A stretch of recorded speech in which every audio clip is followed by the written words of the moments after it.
അമ്മേ പരിശുദ്ധമേ ദൈവമാതാവേ കൃപാസനത്തിലൂടെ ഞങ്ങളുടെ ദേശത്തിനും അമ്മ മധ്യസ്ഥം തേടി തന്ന എല്ലാ അനുഗ്രഹങ്ങൾക്കും കൃപകൾക്കും ഞങ്ങളിപ്പോൾ ഹൃദയം നിറഞ്ഞ നന്ദി പറയുന്നു. അമ്മേ പരിശുദ്ധമേ ദൈവമാതാവേ 2004 ഡിസംബർ 7 ഉച്ചകഴിഞ്ഞ് 2:30 കൃപാസനത്തിൽ സംഭവിച്ച അമ്മയുടെ പ്രത്യക്ഷപ്പെടലിനെ കുറിച്ച് തിരുസഭയ്ക്ക് സമർപ്പിച്ചിരിക്കുന്ന പഠനരേഖകളുടെ മേൽ സഭാത്മകമായ പഠനം ആരംഭിക്കുവാൻ ഞങ്ങൾ പ്രാർത്ഥിക്കുന്നു. അമ്മേ പരിശുദ്ധമേ ഭൂസ്വർലോകങ്ങളുടെ രാജ്ഞിയായ അങ്ങേയ്ക്ക് ഭൗമ സംരക്ഷണത്തിനായി പ്രപഞ്ചപ്രകൃതിയെ തന്നെ തിരുസഭ പ്രതിഷ്ഠിക്കുവാൻ ഈ പ്രത്യക്ഷീകരണം വഴി ഇടയാക്കണമേ. പരിശുദ്ധമേ ജപമാല മാതാവേ സകല കൃപാസനം പ്രാർത്ഥനയോടും ചേർത്ത് ഞങ്ങളിപ്പോൾ പ്രാർത്ഥിക്കുന്ന ഈ കുടുംബത്തിന്റെ പ്രത്യേക നിയോഗം മക്കളെ.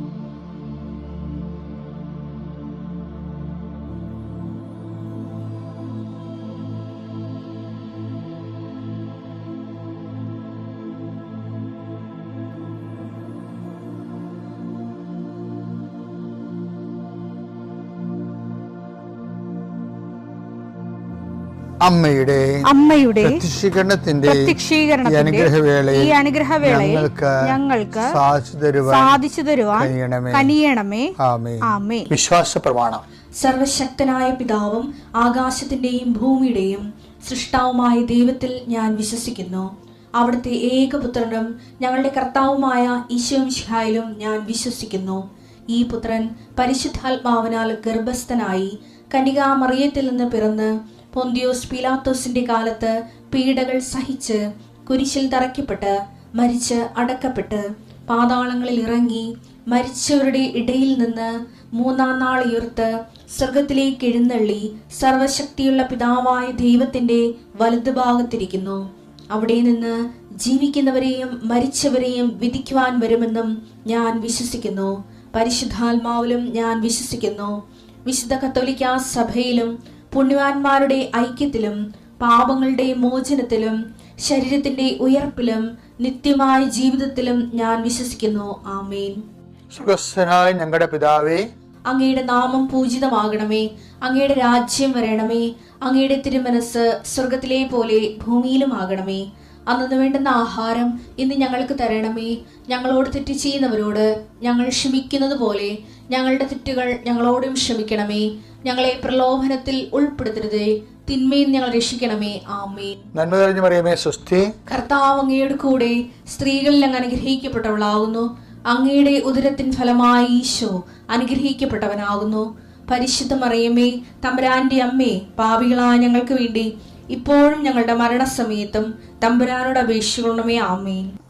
നാളത്തെ പ്രാർത്ഥനയ്ക്ക് നിങ്ങൾ എവിടെയാണ് പ്രാർത്ഥന ആവശ്യമുള്ളത് അവിടെ പോയി നിൽക്കണം. ചിലപ്പോൾ വീടിൻ്റെ അടിത്തറ ചെയ്തിട്ട് ഒന്നുമാകാത്ത അവസ്ഥയായിരിക്കും.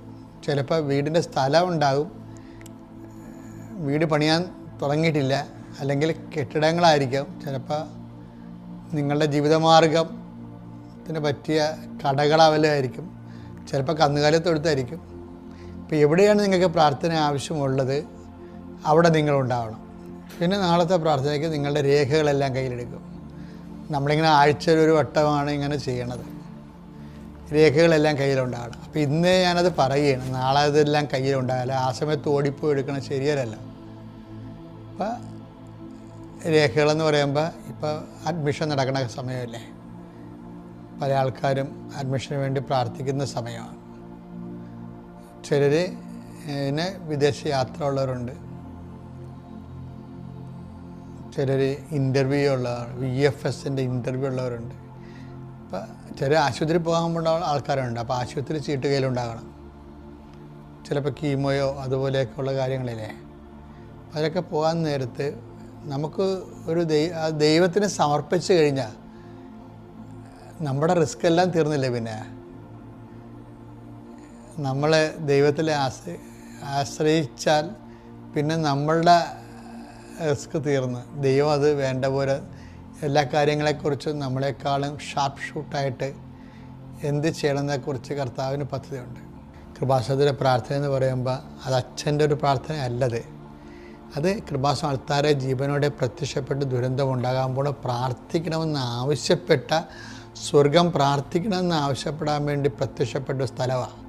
അവിടെ നിന്ന് കിട്ടുന്ന പ്രാർത്ഥന എന്ന് പറയുമ്പോൾ എൻ്റെ മക്കൾക്കത് ഉതകും. ഞങ്ങളൊക്കെ ബോധപൂർവം വളരെ അറിഞ്ഞുകൊണ്ടാണ് അത് പ്രാർത്ഥിക്കുന്നത്. ഞാൻ പോലും ആൾക്കാരെ പ്രാർത്ഥിക്കണത് എങ്ങനെയാണ് പ്രാർത്ഥിക്കുന്നത്? വാരിക്കെട്ടി പ്രാർത്ഥിക്കത്തില്ല. ജസ്റ്റ് ആ വിഷയം ദൈവശ്രദ്ധയിൽപ്പെടുത്തും, അത്രയേ ഉള്ളൂ. എന്താ കാര്യം? ഇത്രയും 10-21 ലക്ഷം മനുഷ്യരെ ഈ 30-35 കൊല്ലമായിട്ട് പ്രാർത്ഥിക്കണമല്ലേ. കൂടാതെ മാതാവ് ജീവനോട് 2 പ്രാവശ്യം പ്രത്യക്ഷപ്പെട്ട ഇടത്തിൽ നിന്ന് നമ്മൾക്കങ്ങനെ വാരിക്കെട്ടി പ്രാർത്ഥിക്കേണ്ട കാര്യമില്ല. കർത്താവ് ഈ ശുശ്രൂഷ കേന്ദ്രം യോഗ്യമായിട്ട് കണ്ടതുകൊണ്ടാണല്ലോ അമ്മ മാതാവ് ഈ സന്ദേശം കൈമാറിയത്.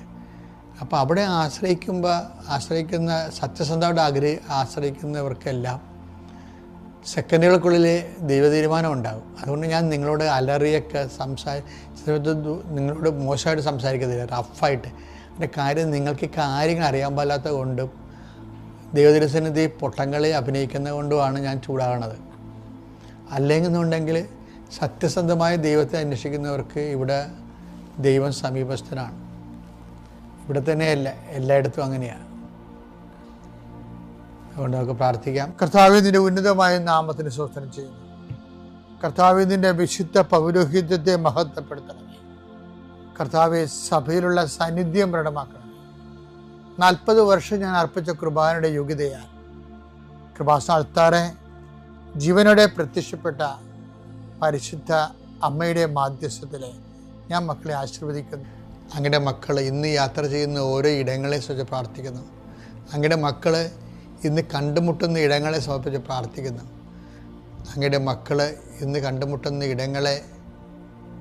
കണ്ടുമുട്ടുന്ന വിഷയങ്ങൾ, സംസാരിക്കാൻ പോകുന്ന വിഷയങ്ങൾ, ആ സംസാരിക്കാൻ പോകുന്ന വിഷയങ്ങൾക്ക് ഒരു തീരുമാനം കിട്ടാൻ വേണ്ടി ഇന്ന് തീരുമാനം ഉണ്ടാകണമെന്ന് ആഗ്രഹിച്ച് പ്രാർത്ഥിക്കുന്നവരുണ്ട്. അവരെ സമർപ്പിച്ച് പ്രാർത്ഥിക്കുന്നു. കർത്താവേ, നിൻ്റെ നാമത്തെ മഹത്വപ്പെടുത്തണമേ. കർത്താവെ, സഭയിലുള്ള സാന്നിധ്യം പ്രകടമാക്കണമേ. അമ്മേ, പരിശുദ്ധമ്മേ, ദേവമാതാവേ, ആരെല്ലാം ഇപ്പോൾ ഉണർന്നിരുന്ന് പ്രാർത്ഥിച്ച് ഈ പ്രാർത്ഥനയോട് ചേരുന്നുണ്ടോ, ആരെല്ലാം ഈ പ്രാർത്ഥനയിൽ ആശ്രയിക്കുന്നുണ്ടോ, അവരെ എല്ലാം നീ ആശീർവദിക്കണം. എൻ്റെ കർത്താവിൻ്റെ ഉന്നതമായ നാമത്തിൽ സഭയുടെ അധികാരത്തിൽ കുരിശിൻ്റെ അടയാളത്തിൽ ദൈവത്തിൻ്റെ ശക്തിയാൽ ഈ ദിവസം കർത്താവ് നിങ്ങൾ അനുഗ്രഹിക്കുകയും ആശ്വസിപ്പിക്കുകയും ചെയ്യട്ടെ. എൻ്റെ പ്രിയപ്പെട്ടവരെ, നമ്മൾ ഇന്ന് നോക്കുന്നത് അപ്പോസ്തല പ്രവർത്തനമാണ് 13:22. ഭയങ്കരമായ ഒരു വചന. ജസ്സയുടെ പുത്രനായ ദാവീദിൽ എൻ്റെ ഹൃദയത്തിനിണങ്ങിയ ഒരു മനുഷ്യനെ ഞാൻ കണ്ടെത്തിയിരിക്കുന്നു. ഇത് വായിക്കുമ്പോൾ നമുക്ക് ചിരി വരും. കാര്യം ഫസ്റ്റ് പാർട്ടിയാണല്ലോ ദാവീദ്. മനുഷ്യന് പോലും ആ മനുഷ്യനെ ഇണങ്ങത്തില്ല. പിന്നെ ഇങ്ങനെ ദൈവത്തിന് ഇണങ്ങിയത് ഞാൻ എപ്പോഴും ചിന്തിക്കും. മനുഷ്യനെ പോലും വെച്ചാൽ എനിക്ക് ഈ ദാവീദിനോടുള്ള കലഹം എന്താണെന്ന് അറിയാമോ? എനിക്ക് ഉറിയായുടെ മരണം എനിക്ക് ഇപ്പോഴും എൻ്റെ മനസ്സ് അംഗീകരിക്കാത്തൊരു സാധനമാണ്. ഇപ്പം ബർശീബായ ഈ മനുഷ്യൻ ബർശീബായിട്ടൊക്കെ മോശം റിലേഷൻ ഉണ്ടായെന്നുള്ളത് ആ കാലത്തെ എത്തിക്സ് അനുസരിച്ച് കുറച്ചൊക്കെ നമുക്ക് ഡയലൂട്ട് ആകാൻ പറ്റും, നമുക്ക് അബ്സോർബ് ചെയ്യാൻ പറ്റും. കാര്യം വെച്ചാൽ ഈ യൂദ തന്നെ താമർ എന്ന് പറഞ്ഞാൽ യൂദായുടെ മരുമോളെ പറ്റിയാണ്. പക്ഷെ അവിടെ റിലേഷൻ ഉണ്ടായിരുന്നത്. അപ്പം മനുഷ്യരാശി എത്തിക്സിലേക്ക് വരുന്ന ഈ പുതിയ നിയമത്തോടു കൂടിയാണല്ലോ മനുഷ്യരാശി മൊത്തമായിട്ട് എത്തിക്സിലേക്ക് വരണത്. ക്രിസ്തു കൊണ്ടുവന്ന് വെച്ച മോറൽ കോഡിലല്ലേ പിന്നീട് ലോകം വർക്ക് ചെയ്യണത്. അപ്പം അവിടം വരെ എത്താൻ മുമ്പ് ഉണ്ടായിട്ടുള്ള പാപങ്ങളെക്കുറിച്ച് ഞാൻ അത്ര കണ്ട് വലിയ എനിക്ക് എന്നെ ഡിസ്റ്റർബ് ചെയ്യത്തില്ല, ഒത്തിരി ഡിസ്റ്റർബ് ചെയ്യത്തേ ഇല്ലെന്നല്ല, ഒത്തിരി ഡിസ്റ്റർബ് ചെയ്യത്തില്ല. കാരണം ക്രിസ്തു വന്നിട്ടില്ലല്ലോ, അതൊക്കെ മുമ്പുണ്ടായിരുന്നില്ല. അപ്പോൾ ആ കാര്യത്തിൽ എനിക്ക് ഈ ബെർശിബയുടെ റിലേഷനൊക്കെ ഈ രാജാക്കന്മാരുടെയൊക്കെ ജീവിതത്തിലൊക്കെ ഇത് അന്നത്തെ കാലത്ത് ഇവരൊക്കെ ഒന്നും വലിയ എത്തിക്സ് ഇല്ലാത്ത ആൾക്കാരുണ്ടപ്പോൾ സ്വാഭാവികമായിട്ട് ഇവരൊക്കെ പ്രതീക്ഷിക്കാവുന്നതാണ്. പക്ഷേ എനിക്ക് ഉൾക്കൊള്ളാൻ പറ്റിയൊരു സംഭവം എന്ന് പറയുന്നത് ഉറിയയാണ്. ഉറിയ എന്ന് പറഞ്ഞാൽ ആരാണെന്ന് അറിയാതെ, ഈ ബെർശിബയുടെ ഹസ്ബൻഡ്. അയാളെ ദാവീദ് യുദ്ധമുന്നണി കൊണ്ടുപോയി ബലാത്കാരമായിട്ട് കൊന്നുകളഞ്ഞു. അയാൾ ചെയ്ത തെറ്റെന്താണ്? അതൊക്കെ ഒരിക്കലും അയാളെപ്പോലെ ഈ ദാവീദിനേക്കാൾ ജസ്റ്റായിട്ടൊരു മനുഷ്യനാണ് ഈ ഉറിയ എന്ന് പറയുന്നത്. ഒന്നാമത്തില് അയാൾ ഒരു യഹൂദനല്ലെന്ന് ഓർക്കണം. ഈ ഉറിയ എന്ന് പറയുന്ന ആള് ഒരു ഹിറ്റൈറ്റാണ്, ഹിത്യനായ ഉറിയ എന്നല്ല പറഞ്ഞത്. അപ്പം യഹൂദനല്ല, ശരിക്കും ടർക്കിഷ് പീപ്പിളാണ് ഇയാളെ. ചിലർ ഇൻഡോ യൂറോപ്യൻ എന്നൊക്കെ പറയുന്നത് ടർക്കിഷാണ്. എന്നിട്ട് മിഡിൽ ഈസ്റ്റിലാണ് ഇവരുടെ ഒരു ട്രൈബാണ് ഇവർ യഹൂദരല്ല. അപ്പോൾ ഈ ഉറിയായിക്ക് ഈ യഹൂദൻ്റെ രാജ്യത്തെ സംരക്ഷിക്കേണ്ട ഒരു ബാധ്യതയില്ല. എന്നിട്ടും സൈന്യത്തിലുള്ള ആ സൈന്യത്തോടുള്ള താൻ ചേർന്ന സൈന്യത്തോടുള്ള കൂറ് കൊണ്ടാണ് ഈ മനുഷ്യൻ ദാവീദ് വീട്ടിൽ പോയിക്കൊള്ളാൻ പറയുമ്പോഴും പോകാതെ പടിപ്പുരയിൽ കിടന്നുറങ്ങുന്നത്.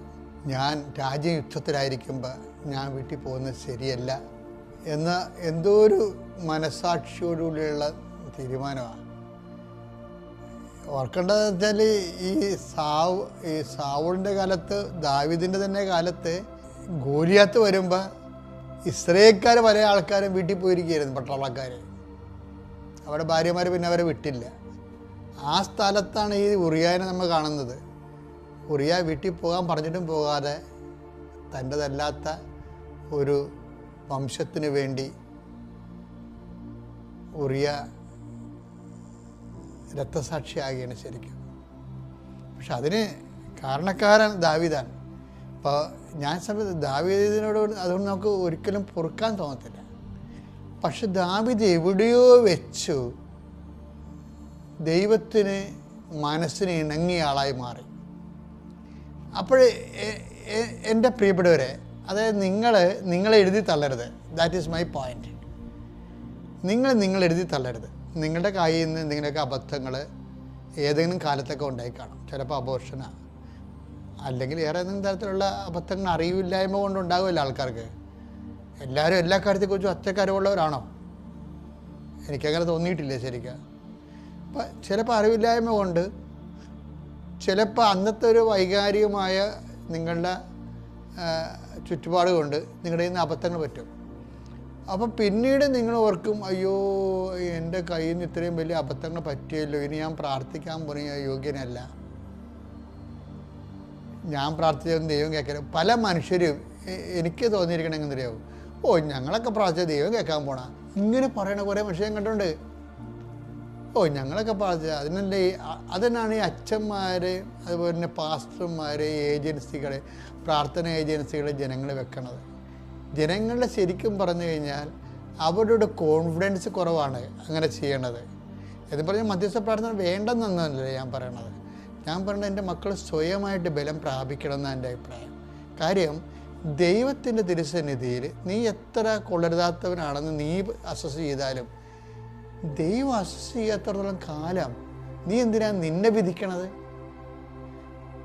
ദാവീദ് ഇത്രയും കുഴപ്പങ്ങൾ കാണിച്ചിട്ട് ദാവീദ് പറയണത്, എൻ്റെ ജെസ്സയുടെ മക്കളിൽ ദാവീദ് എൻ്റെ മനസ്സിന് ഇണങ്ങിയ ആളായിരുന്നു. അതിനൊരു കാര്യമുണ്ട്, ദാവീദിനും അതിൻ്റെ ഒരു പങ്കുണ്ട്. എന്നുവെച്ചാൽ ഈ മനുഷ്യൻ ആരും പറയാത്തൊരു കാര്യം ദൈവത്തോട് പറഞ്ഞു. ഇവൻ ഇത് പാപം ചെയ്തു കഴിഞ്ഞപ്പോഴേ അവൻ ദൈവത്തോട് പറഞ്ഞത്,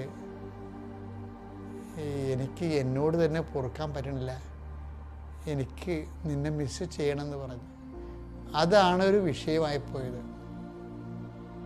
ഇപ്പം നമ്മൾ പറഞ്ഞില്ലേ ഐ മിസ് യു എന്ന് പറയത്തില്ലേ, അതുപോലെ ദാവീദ് ദൈവത്തോട് പറഞ്ഞ് പാപമല്ല പ്രശ്നം, ഐ മിസ് യു. അതാണ് ഇവിടുത്തെ ഏറ്റവും വലിയ പ്രാർത്ഥന എന്ന് പറയുന്നത്. എൻ്റെ പാപത്തെക്കുറിച്ചല്ല ഞാൻ ചിന്തിക്കുന്നത്, ആ പാപത്തിൻ്റെ വിഷയങ്ങൾ കാരണം ഐ മിസ് യു, എനിക്ക് നിന്നെ കൈമോശം വരുന്നു, നഷ്ടപ്പെടുന്നു. ഇത് ദൈവത്തിൻ്റെ ചങ്കെ കൊണ്ടുവരുന്നുണ്ട് ഈ സംഭവം. ദാവീദ് എപ്പോഴാണ് നിങ്ങൾ കേൾക്കും, പിന്നെ ദാവീദ് അങ്ങനെ മിസ് യു എന്നൊക്കെ പറഞ്ഞില്ല. ദാവീദ് പറഞ്ഞിട്ടുണ്ട്. എന്താണെന്ന് വെച്ചാൽ ദാവീദ് പറഞ്ഞു, അങ്ങയുടെ തിരുസന്നിധിയിൽ നിന്ന് എന്നെ തള്ളിക്കളയരുത്. ഞാൻ ഇങ്ങനെ ഒരു പോക്ക് കേസാണ്, എൻ്റെ കയ്യിൽ നിന്ന് അബദ്ധം സംഭവിച്ചത് തന്നെയാണ്, ഐ അഡ്മിറ്റ് ഇറ്റ്. പക്ഷേ നിൻ്റെ തിരുസന്നിധിയിൽ നിന്ന് എന്നെ തള്ളിയ ഞാൻ പിന്നെ ഇല്ല.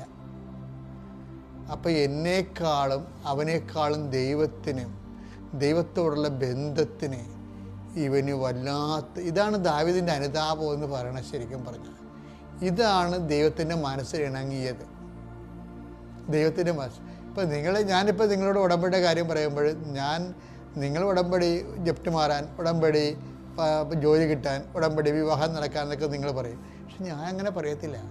ഞാൻ എന്താ പറയണത്, ഉടമ്പടിക്ക് വേണ്ടി തന്നെയാണ്. എന്താണ് കാര്യം, ദൈവത്തോട് ഉടമ്പടി ചെയ്യുന്നത് തന്നെയാണ് ഉടമ്പടിയുടെ ലക്ഷ്യം. അപ്പോൾ ദൈവത്തെ മിസ് ചെയ്യാതിരിക്കാൻ വേണ്ടി നമുക്ക് ഒരു മാനസികാവസ്ഥ വന്നാൽ കുമാരനും 1000 നന്ദി പറയുന്നു. എൻ്റെ പേര് ഹെലേന. ഞാൻ കൊല്ലം ജില്ലയിലെ കോവിൽത്തോട്ടം ഇടവകയിൽ നിന്ന് വരുന്നു. ഞാൻ ആദ്യമായി ഉടമ്പടി എടുത്തത് മാർച്ച് 30 2025. ഞാൻ +2 റിസൾട്ടിന് വേണ്ടി വെയിറ്റ് ചെയ്തിരിക്കുന്ന സമയത്താണ്. കാരണം എനിക്ക് ഫിസിക്സ് നല്ല പാടായിരുന്നു. ഞാൻ ഒന്നും എഴുതിയിട്ടില്ല. ഞാൻ അത്രയ്ക്കും കരഞ്ഞാണ് ഇവിടെ വന്നത്.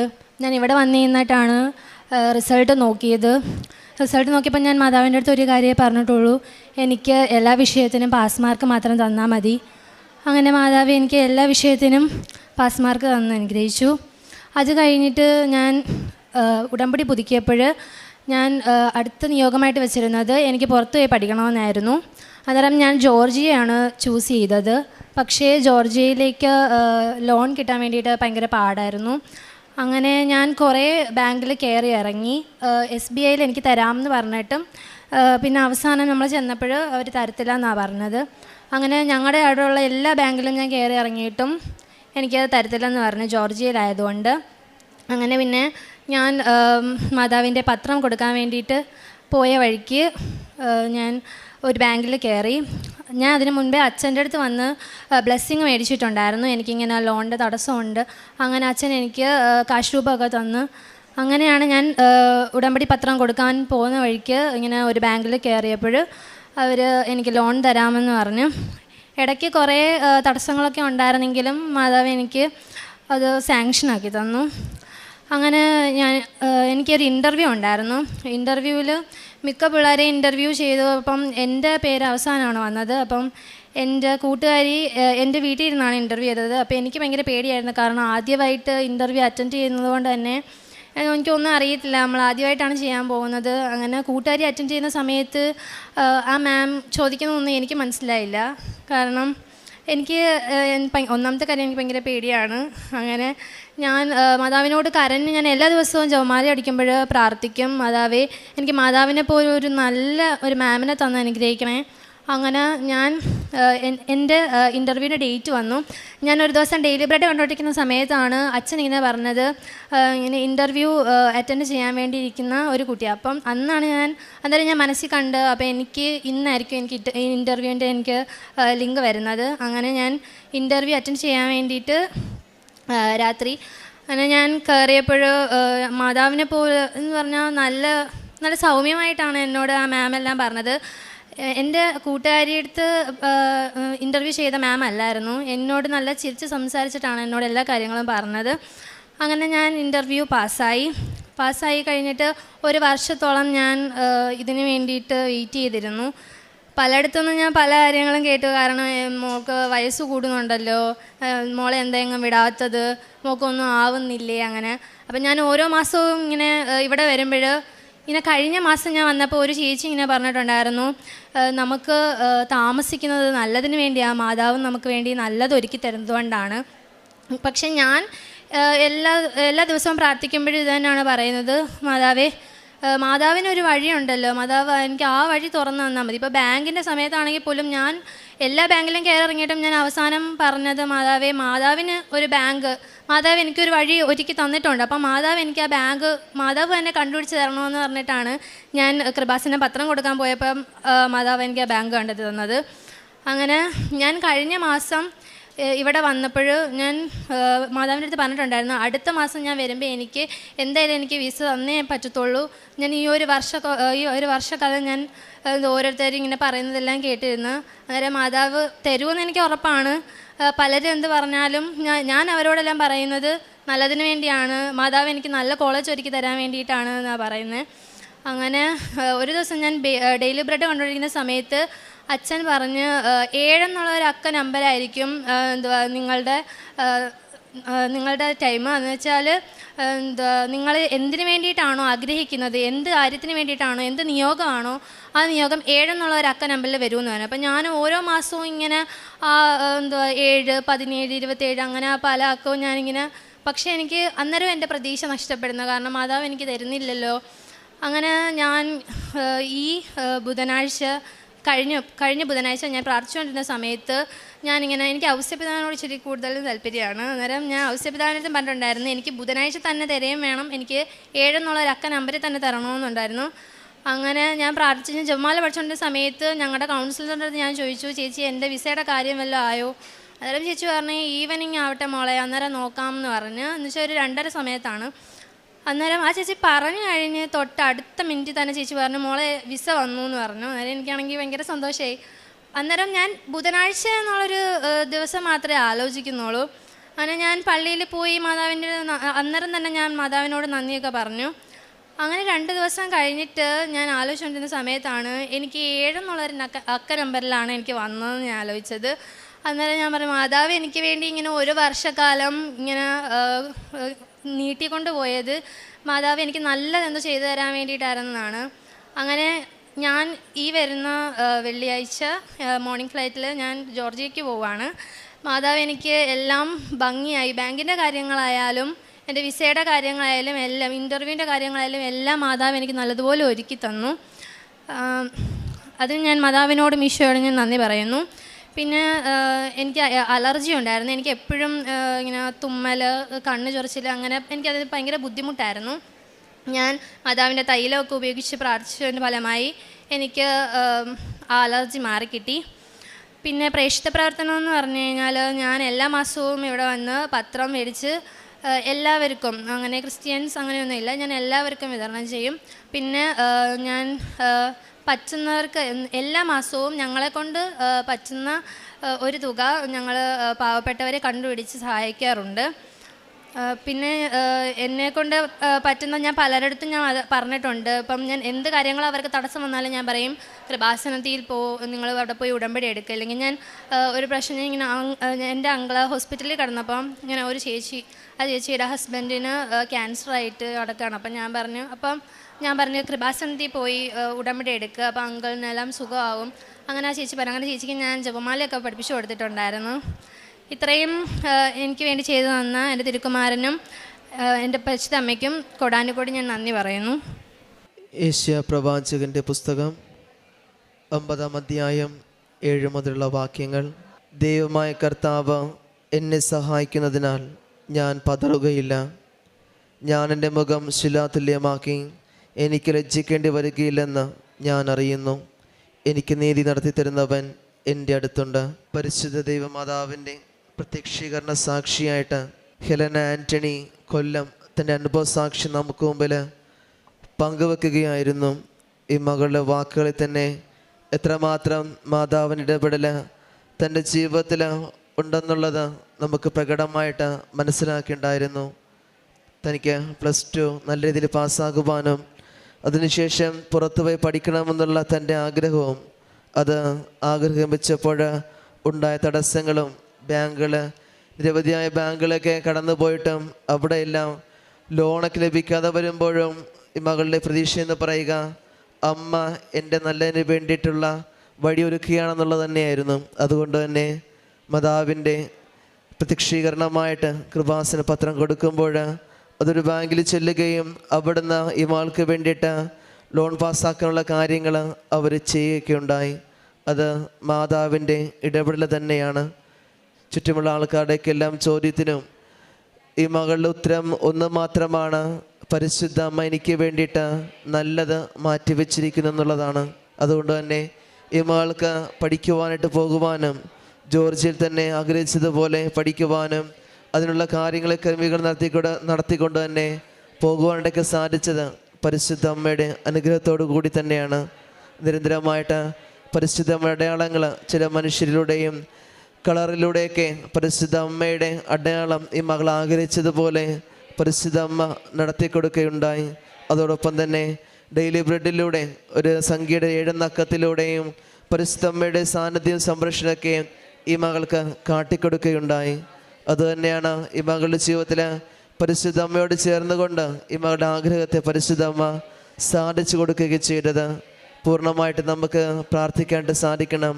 ഇനി ഈ മകളുടെ ജീവിതത്തിൽ, മുമ്പോട്ടുള്ള ജീവിതത്തിൽ പരിശുദ്ധ അമ്മ ഇനി ഈ മകളെ പ്രത്യക്ഷീകരണ സാക്ഷിയായിട്ട് മാറ്റട്ടെ എന്നും, ഒപ്പം ഇത് കേൾക്കുന്ന നമ്മുടെ ഓരോരുത്തരുടെയൊക്കെ ജീവിതത്തിൽ പരിശുദ്ധ അമ്മയുടെ പ്രത്യക്ഷീകരണ സാക്ഷികളായിട്ട് മാറാൻ നമ്മളെയും അനുഗ്രഹിക്കണമേ എന്ന് നമുക്ക് പ്രാർത്ഥിക്കാം. അമ്മയുടെ പ്രത്യക്ഷീകരണത്തിന് സാക്ഷിയായി എന്നെയും എൻ്റെ കുടുംബത്തിനെയും ഉയർത്തിയ പരിശുദ്ധ അമ്മയ്ക്കും തിരുക്കുമാരനും കോടാനുകോടി നന്ദി. എൻ്റെ പേര് രമ്യ. ഞാൻ വരുന്നത് അയർലൻഡിൽ നിന്നാണ്. ഞാൻ 2021 മുതൽ സ്റ്റാഫ് നഴ്സായിട്ട് ജോലി ചെയ്യുവാണ് അയർലൻഡിൽ. ഞാൻ 2017 മുതൽ ഇവിടെ കൃപാസനത്തിൽ വരുന്നതാണ്. ആദ്യമായിട്ട് ഞാൻ കൃപാസനത്തിൽ വരുന്നത് എന്നോട് ആരും പറഞ്ഞിട്ടല്ല ഞാനിവിടെ വന്നത്. ഞാനിവിടെ വന്നു പെട്ടതാണ്. ശരിക്കും ഞാൻ എൻ്റെ ഹസ്ബൻഡുമായിട്ട് ഒരു ദിവസം ചെറുതായിട്ട് വഴക്കുണ്ടാക്കിയായിരുന്നു. അന്ന് ഞാൻ എൻ്റെ മൂത്ത മോൻ, ഇതെൻ്റെ 2ാമത്തെ മോനാണ്. എൻ്റെ മൂത്ത മോന് 3 വയസ്സേ ഉണ്ടായിരുന്നുള്ളൂ. അവന് ഞാനും ആദ്യമായിട്ട് ബസ്സിൽ കയറി ചുമ്മാ ഒന്നും വീട്ടിൽ നിന്ന് മാറി നിൽക്കാൻ വേണ്ടി ഇറങ്ങിയതാണ്. ഞാൻ ആദ്യമായിട്ടായിരുന്നു അന്ന് അവനെയും കൊണ്ട് ബസ്സിൽ ട്രാവൽ ചെയ്യുന്നത്. അപ്പം അതൊരു ചേർത്തല ബസ്സായിരുന്നു. അന്നിവിടെ ബസ്സിന് സ്റ്റോപ്പില്ലായിരുന്നു.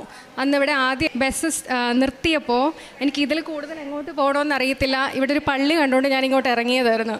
ഇവിടെ വന്നിട്ട് ഞാൻ ഓഫീസിലോട്ട് ഡയറക്റ്റ് പോയത്. അവിടെ ചെന്നിട്ട് ഞാൻ പറഞ്ഞു, ഞാൻ മെൻ്റലി കുറച്ച് ഡൗൺ ആണ്, എനിക്കൊരു കൗൺസിലിംഗ് തരുമോ എന്ന് ചോദിച്ചു. അവരെനിക്ക് പെട്ടെന്നൊരു കൗൺസിലിംഗ് അറേഞ്ച് ചെയ്ത് തന്നു. അതിനുശേഷം ബൈബിൾ തുറന്ന് ഒരു വചനം എടുക്കാൻ പറഞ്ഞു. വചനം എടുത്തപ്പോൾ എനിക്ക് മനസ്സിലായി എൻ്റെ ഭാഗത്തുനിന്ന് എന്തൊക്കെ തെറ്റുകളാണ് തിരുത്തേണ്ടതെന്ന്. ഞാൻ സൈലൻ്റ് ആകാൻ തുടങ്ങി. അതിനുശേഷം ഞാൻ എപ്പോഴും ഇവിടെ പള്ളിയിൽ വരുമായിരുന്നു. എനിക്ക് ഭയങ്കര സന്തോഷമായിരുന്നു ഇവിടെ പള്ളിയിൽ വരുമ്പോൾ. അതിനുശേഷം ഞാൻ കൗൺസിലിങ്ങിന് ശേഷം എൻ്റെ വീട്ടിലേക്ക്, ഹസ്ബൻഡിൻ്റെ അടുത്തേക്ക് തന്നെ തിരിച്ചു പോയി. വേറെ പ്രശ്നങ്ങളൊന്നും ഉണ്ടായിരുന്നില്ല. അവർ കുറച്ച് ടെൻഷനായിരുന്നു. എന്നെ കാണാതെ അന്വേഷിച്ച് നടക്കാൻ തുടങ്ങിയായിരുന്നു.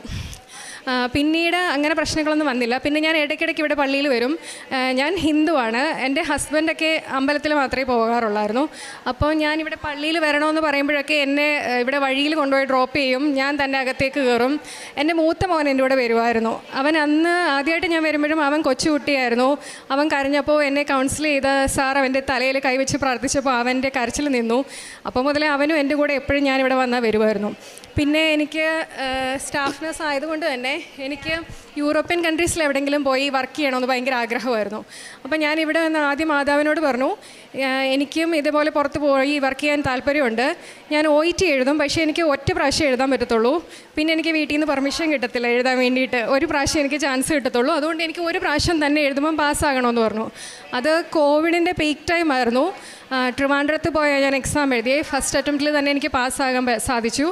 അതിനുശേഷം എൻ്റെ DL ഒക്കെ കുറച്ച് സ്ലോ ആയിരുന്നു. പക്ഷേ ഞാൻ പ്രാർത്ഥിച്ചതിൻ്റെ ഫലമായിട്ട് എൻ്റെ കൂടെ ചെയ്തവരെക്കാട്ടിൽ ഫാസ്റ്റായിട്ട് എനിക്ക് പോകാൻ പറ്റി. അയർലൻഡിൽ ചെന്നു. ഞാൻ ആദ്യം പ്രൈവറ്റിലാണ് വർക്ക് ചെയ്തത്.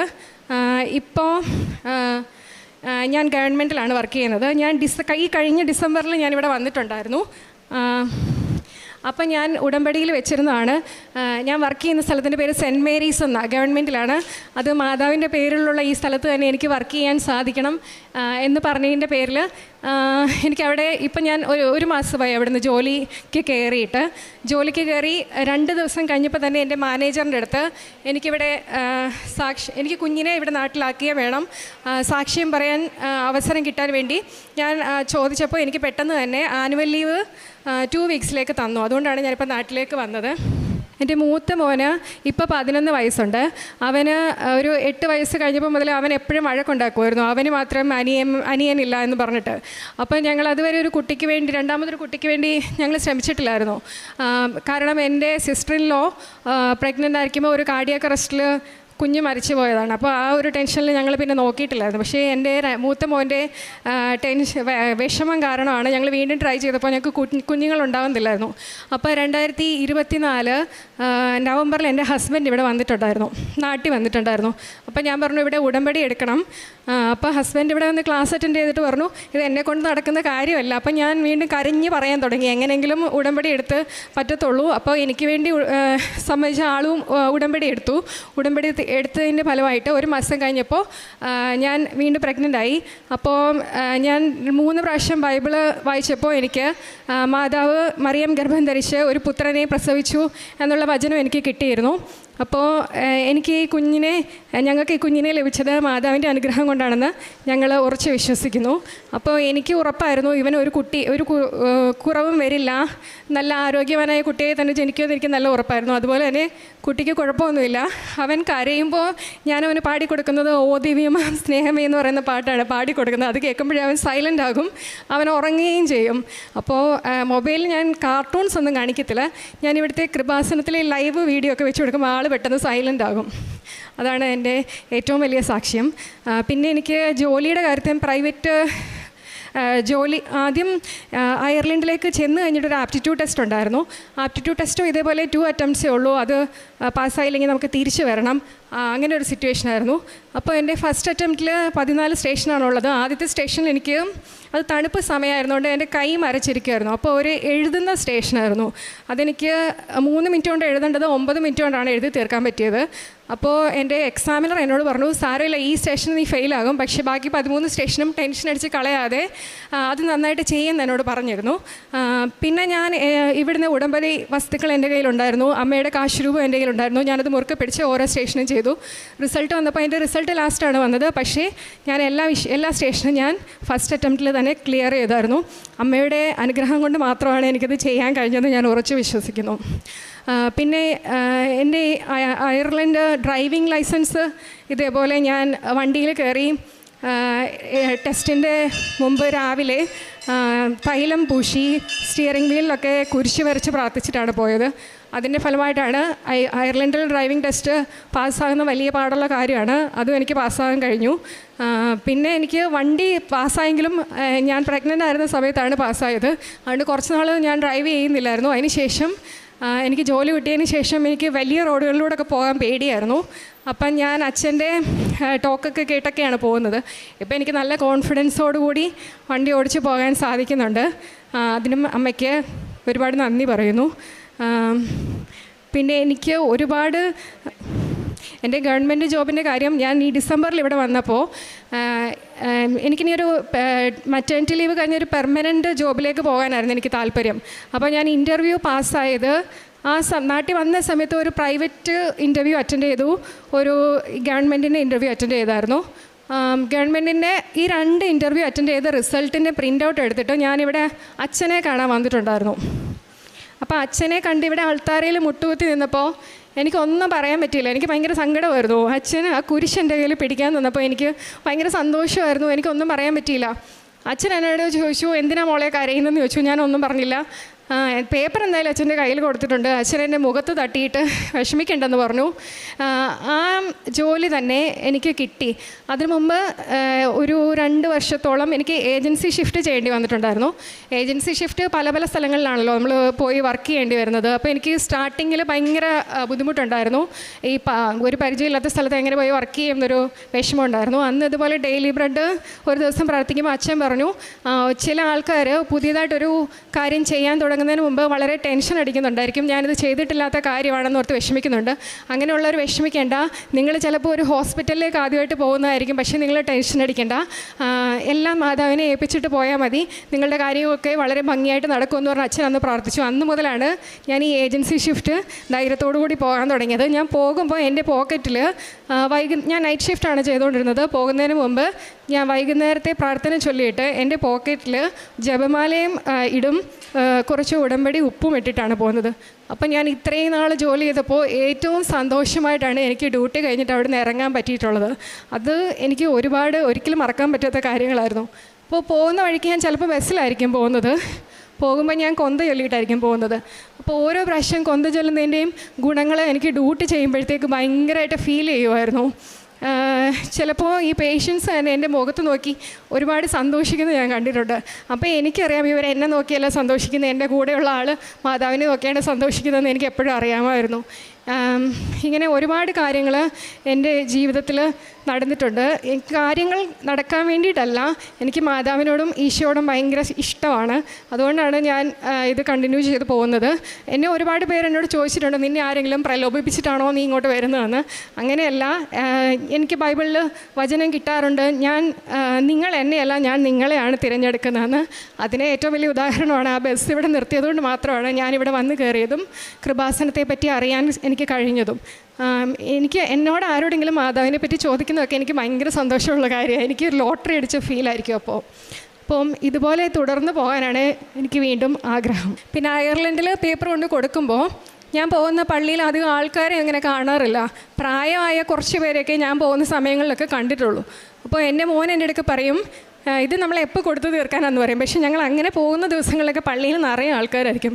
അവരിങ്ങോട്ട് വന്ന് ചോദിക്കും. പക്ഷേ ഞാൻ ഫുള്ള് കൊടുക്കത്തില്ല. എൻ്റെ കയ്യിൽ 1-2 പത്രം എപ്പോഴും ഞാൻ ബാക്കി വെക്കും, ആർക്കെങ്കിലും അത്യാവശ്യമുള്ളവർ വരുമ്പം അവർക്ക് കൊടുക്കാൻ വേണ്ടിയിട്ട്. പിന്നെ എൻ്റെ സാലറിയിൽ ചെറിയ ഭാഗം ഞാൻ പാവങ്ങളെ സഹായിക്കാൻ വേണ്ടിയിട്ട് ഉപയോഗിക്കാറുണ്ട്. ആത്മീയ ജീവിതത്തെ പറ്റി പറയുകയാണെങ്കിൽ ഡെയിലി ബ്രെഡ്, ശരിക്കും ഞാൻ ഡെയിലി ബ്രെഡ് നേരത്തെ ഇവിടെ തുടങ്ങുന്നതിന് മുമ്പ് തന്നെ ഞാൻ പ്രാർത്ഥിക്കുമായിരുന്നു. ഇതുപോലെ രാവിലെ എന്നും 5:30 അച്ഛൻ വന്നിട്ട് എന്നും ഫ്രഷായിട്ട് ഇങ്ങനെ വന്ന് പ്രാർത്ഥിക്കുന്ന ഒരിതുണ്ടാകുമായിരുന്നെങ്കിൽ നല്ലതായിരുന്നെന്ന് ഞാൻ ആഗ്രഹിച്ചിട്ടുണ്ട്. അതുപോലെ തന്നെ നടന്നപ്പോൾ എനിക്ക് വളരെ സന്തോഷമായിരുന്നു. ഞാൻ എന്നും കറക്റ്റായിട്ട് 5:30 കൂടുന്നതല്ല, പക്ഷേ എനിക്ക് സമയം കിട്ടുമ്പോഴൊക്കെ ഞാനിത് കാണും. ഇതൊക്കെ കാണുമ്പോൾ എനിക്ക് ഭയങ്കര സന്തോഷത്തോടു കൂടിയാണ് ഞാൻ കാണാറുള്ളത്. പിന്നെ എന്നെ ആരെങ്കിലും എന്തെങ്കിലും നെഗറ്റീവ് കമൻറ്റ്സ് പറയുവാണെങ്കിൽ, സ്റ്റാറ്റസൊക്കെ ഇടുമ്പോൾ പറയുവാണെങ്കിൽ ഞാൻ അവരോട് അങ്ങനെ പ്രതികരിക്കാൻ പോകാറില്ല. ഞാനൊരു സ്റ്റാറ്റസും കൂടെ എക്സ്ട്രാ മാതാവിനെ പറ്റി ഇടുവാണ് ചെയ്യാറുള്ളത്. ബൈബിൾ ഞാൻ വായിച്ച് തീർത്തിട്ടുണ്ട്. പിന്നെ ഇടയ്ക്കിടയ്ക്ക് ഞാൻ വചനങ്ങൾ എടുത്ത് വായിക്കാറുണ്ട്. ജപമാല വായിക്കുമ്പോഴൊക്കെ ചെല്ലുമ്പോഴൊക്കെ എനിക്ക് എന്തെങ്കിലും എൻ്റെ ലൈഫിൽ പോസിറ്റീവായിട്ടുള്ളൊരു കാര്യങ്ങൾ നടക്കുന്നതായിട്ട് എനിക്ക് ഫീൽ ചെയ്യാറുണ്ട്. എൻ്റെ കയ്യിൽ എവിടെ പോയാലും എൻ്റെ ജപമാല എൻ്റെ കൂടെ കാണും. പിന്നെ എനിക്ക് ജോലി മെയ് 11-നാണ് ഞാൻ ജോയിൻ ചെയ്തത്. അന്ന് ഞാൻ എൻ്റെ വാട്സപ്പ് സ്റ്റാറ്റസിൽ പോസ്റ്റ് ചെയ്തു, not by merit but by grace എന്ന്. അന്ന് അച്ഛൻ ഡെയിലി ബ്രെഡിൽ സംസാരിച്ചപ്പോൾ 5 മിനിറ്റോളം അച്ഛൻ സംസാരിച്ചത് not by merit but by ഗ്രേസിനെ പറ്റിയായിരുന്നു. അതെനിക്ക് വളരെ പോസിറ്റീവായിരുന്നു. പോകുന്ന സമയത്ത് ഭയങ്കര സന്തോഷമായിരുന്നു. എൻ്റെ തുടക്കത്തിൽ ഞാൻ പോസ്റ്റ് ചെയ്ത കാര്യത്തെപ്പറ്റി അച്ഛൻ അന്ന് കൂടുതൽ നേരം സംസാരിച്ചപ്പോൾ അതൊക്കെ എനിക്ക് ഭയങ്കര പോസിറ്റീവായിട്ട് തോന്നിയായിരുന്നു. അപ്പം ഇത്രയും അനുഗ്രഹങ്ങൾ തന്ന അമ്മയ്ക്കും തിരുക്കുമാരനും കോടാനുകൂടി നന്ദി. നിങ്ങൾ എന്നെ തിരഞ്ഞെടുക്കുകയല്ല, ഞാൻ നിങ്ങളെ തിരഞ്ഞെടുക്കുകയാണ് ചെയ്തത്. നിങ്ങൾ പോയി ഫലം പുറപ്പെടുവിക്കുന്നതിനും നിങ്ങളുടെ ഫലം നിലനിൽക്കുന്നതിനും വേണ്ടി ഞാൻ നിങ്ങളെ നിയോഗിച്ചിരിക്കുന്നു. ഞാൻ ഉടമ്പടി എടുക്കുകയും അവിടെ നിയോഗം വെച്ച് പ്രാർത്ഥിക്കുകയും ചെയ്തതിൻ്റെ ഫലമായിട്ട് ഈ കുഞ്ഞ് വാവ ജനിക്കുകയും ഇന്ന് പരിശുദ്ധമ്മയുടെ പ്രത്യക്ഷീകരണത്തിൻ്റെ സാക്ഷിയായിട്ടാണ് ഇന്ന് കുഞ്ഞുമായിട്ട് വന്ന് പരിശുദ്ധമ്മയ്ക്ക് നന്ദി പറയുന്നത്. ക്രൈസ്തവയായ ഈ മകള് ഈശോയുടെ അമ്മയോടും ചേർന്ന് നിന്ന് ഉടമ്പടി ജീവിതം വിശ്വസ്തയോടെ നയിക്കുകയും നേർച്ച വസ്തുക്കളായ ഉടമ്പടി കാശുരൂപവും ഉടമ്പടി തൈലവും ഒക്കെ തേച്ച് പ്രാർത്ഥിച്ചതിൻ്റെ ഫലമായിട്ടാണ് എല്ലാ രീതിയിലും എല്ലായിടത്തും ഈശോയുടെ അമ്മയുടെ സാന്നിധ്യം മനസ്സിലാക്കാൻ സാധിച്ചത്. അതുകൊണ്ട് തന്നെയാണ് നിങ്ങൾ എന്നെ തിരഞ്ഞെടുത്തതല്ല, ഞാൻ നിങ്ങളെ തിരഞ്ഞെടുക്കുകയാണ് ചെയ്തതെന്ന് പറയുന്നത്. ഈശോയും അമ്മയും അറിയാതെ, ഈശോയും അമ്മയും തിരഞ്ഞെടുക്കാതെ ഇവിടെ ആരും വരാറില്ല. അമ്മ അറിഞ്ഞാൽ അമ്മയുടെ അറിവോട് കൂടി മാത്രമേ ഇവിടെ ആരെങ്കിലും വന്ന് പെടുകയുള്ളൂ. അതുകൊണ്ടാണ് ഉടമ്പടി മക്കളുടെ ജീവിതത്തിൽ ഈശോയുടെയും അമ്മയുടെയും ഒരു വലിയ സാന്നിധ്യമുണ്ട്. അത് അമ്മ തന്നെയാണ് അമ്മയ്ക്ക് വേണ്ടവരെ പല സാഹചര്യങ്ങളിലൂടെ പല രീതിയിലൂടെയാണ് അമ്മയുടെ മക്കളെ അമ്മ തിരഞ്ഞെടുത്ത് അമ്മയുടെ സന്നിധിയിൽ കൊണ്ടുവരുന്നത്. ഉടമ്പടി ജീവിതത്തിൽ ജോഷുവയുടെ പുസ്തകം 3-ാം അധ്യായം 4-ാം വചനം പറയുന്നത് പോലെ ഈ വഴിയിലൂടെ ഇതിനു മുൻപ് നിങ്ങൾ പോയിട്ടില്ലാത്തതിനാൽ പോകേണ്ട വഴി അവർ കാണിച്ചു തരുമെന്നാണ് പറയുന്നത്. വചനത്തിൽ പറഞ്ഞതുപോലെ തന്നെയാണ് നമ്മുടെ ജീവിതത്തിലും ഒരിക്കലും പോകാത്ത വഴിയിലൂടെയാണ് നാം ജീവിതത്തിൽ യാത്ര ചെയ്യുന്നത്. ആ യാത്രയിൽ, ജീവിതയാത്രയിൽ കൃപാസനം അമ്മയാണ് നമ്മെ കരം പിടിച്ച് മുന്നോട്ട് നയിക്കുന്നത്.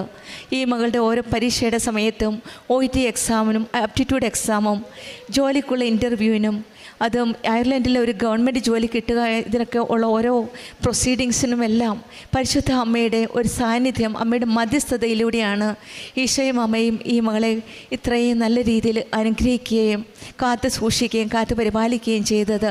പോകാത്ത വഴിയിലൂടെ പോയപ്പോൾ കരം പിടിച്ച് നയിച്ചത് കൃപാസനം അമ്മയാണ്. നമ്മുടെ ജീവിതത്തിലും മനുഷ്യരാശി ഒരിക്കലും പോകാത്ത, യാത്ര ചെയ്യാത്ത വഴിയിലൂടെയാണ് ഇന്ന് നമ്മുടെ ജീവിതയാത്ര.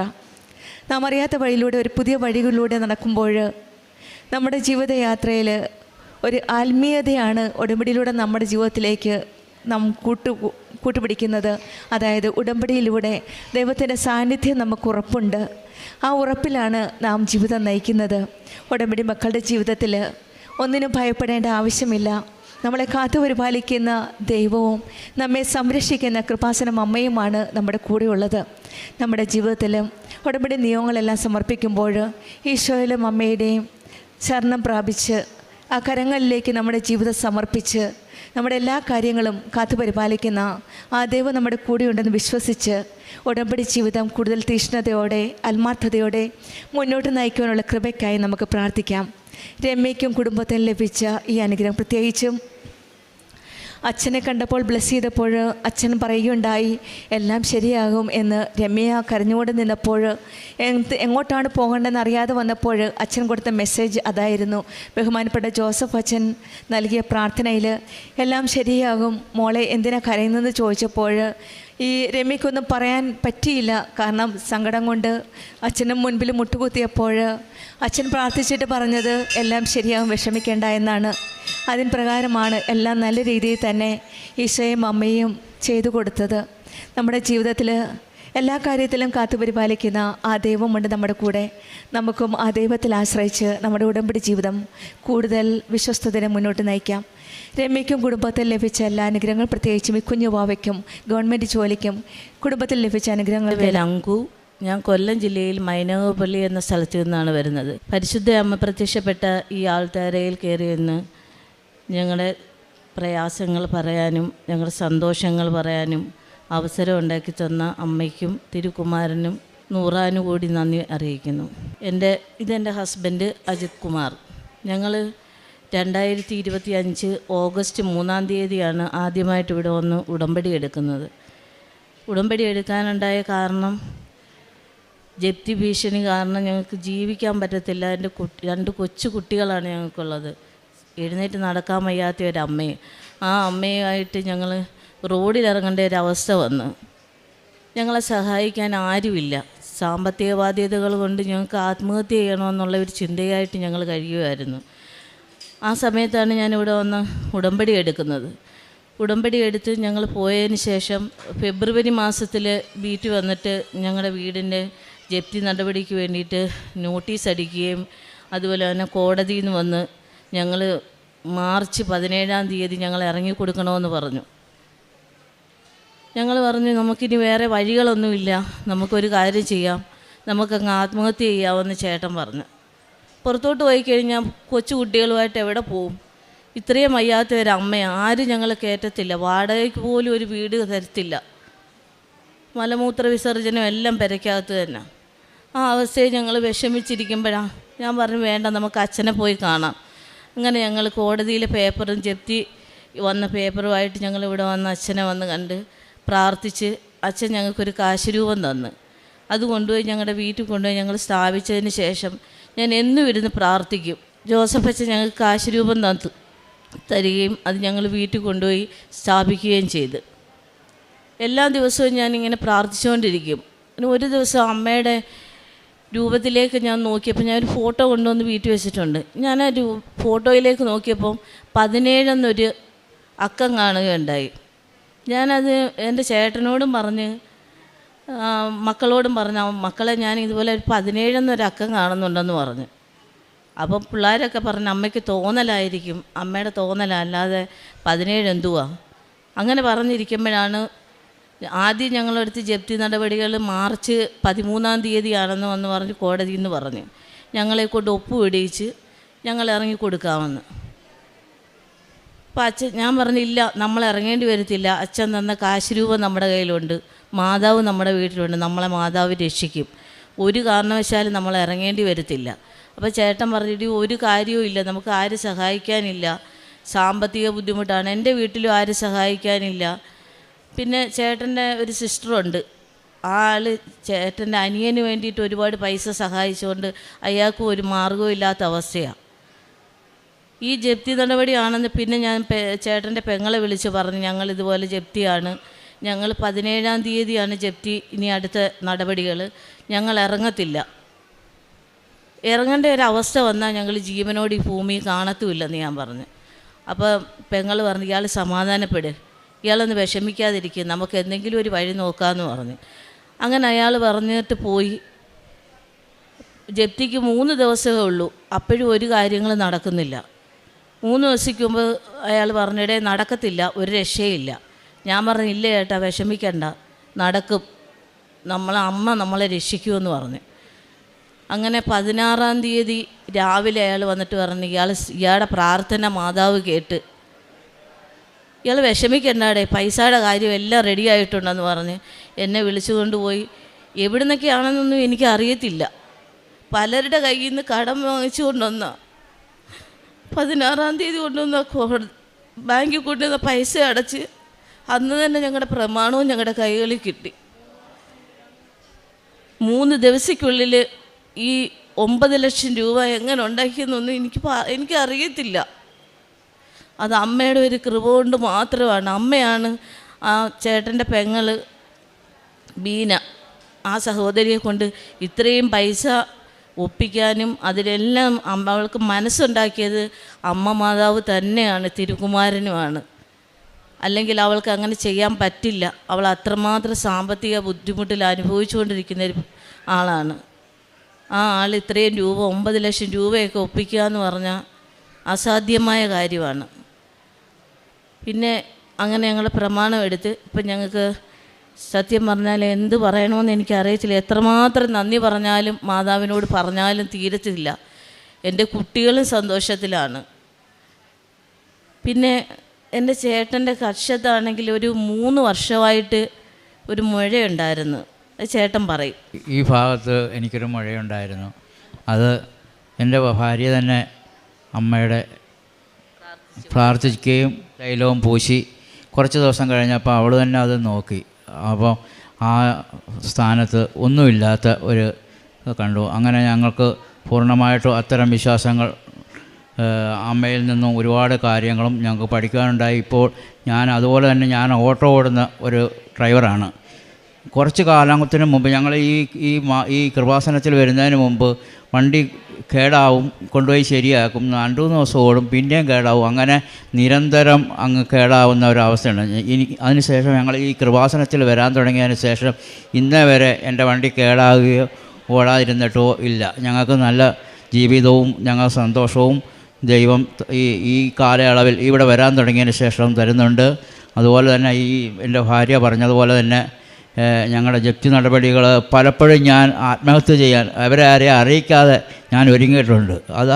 അതെൻ്റെ ഭാര്യയ്ക്കൊന്നും അറിഞ്ഞുകൂടാ. പക്ഷേ ഏതെങ്കിലും വിധത്തിൽ ഞങ്ങൾ ആ വീട്ടിൽ നിന്ന് ഇറങ്ങേണ്ടി വന്നാൽ ഞാൻ മരിക്കുമെന്ന് തന്നെ ഞാൻ ഉറപ്പിച്ച് മരിക്കാനുള്ള എല്ലാ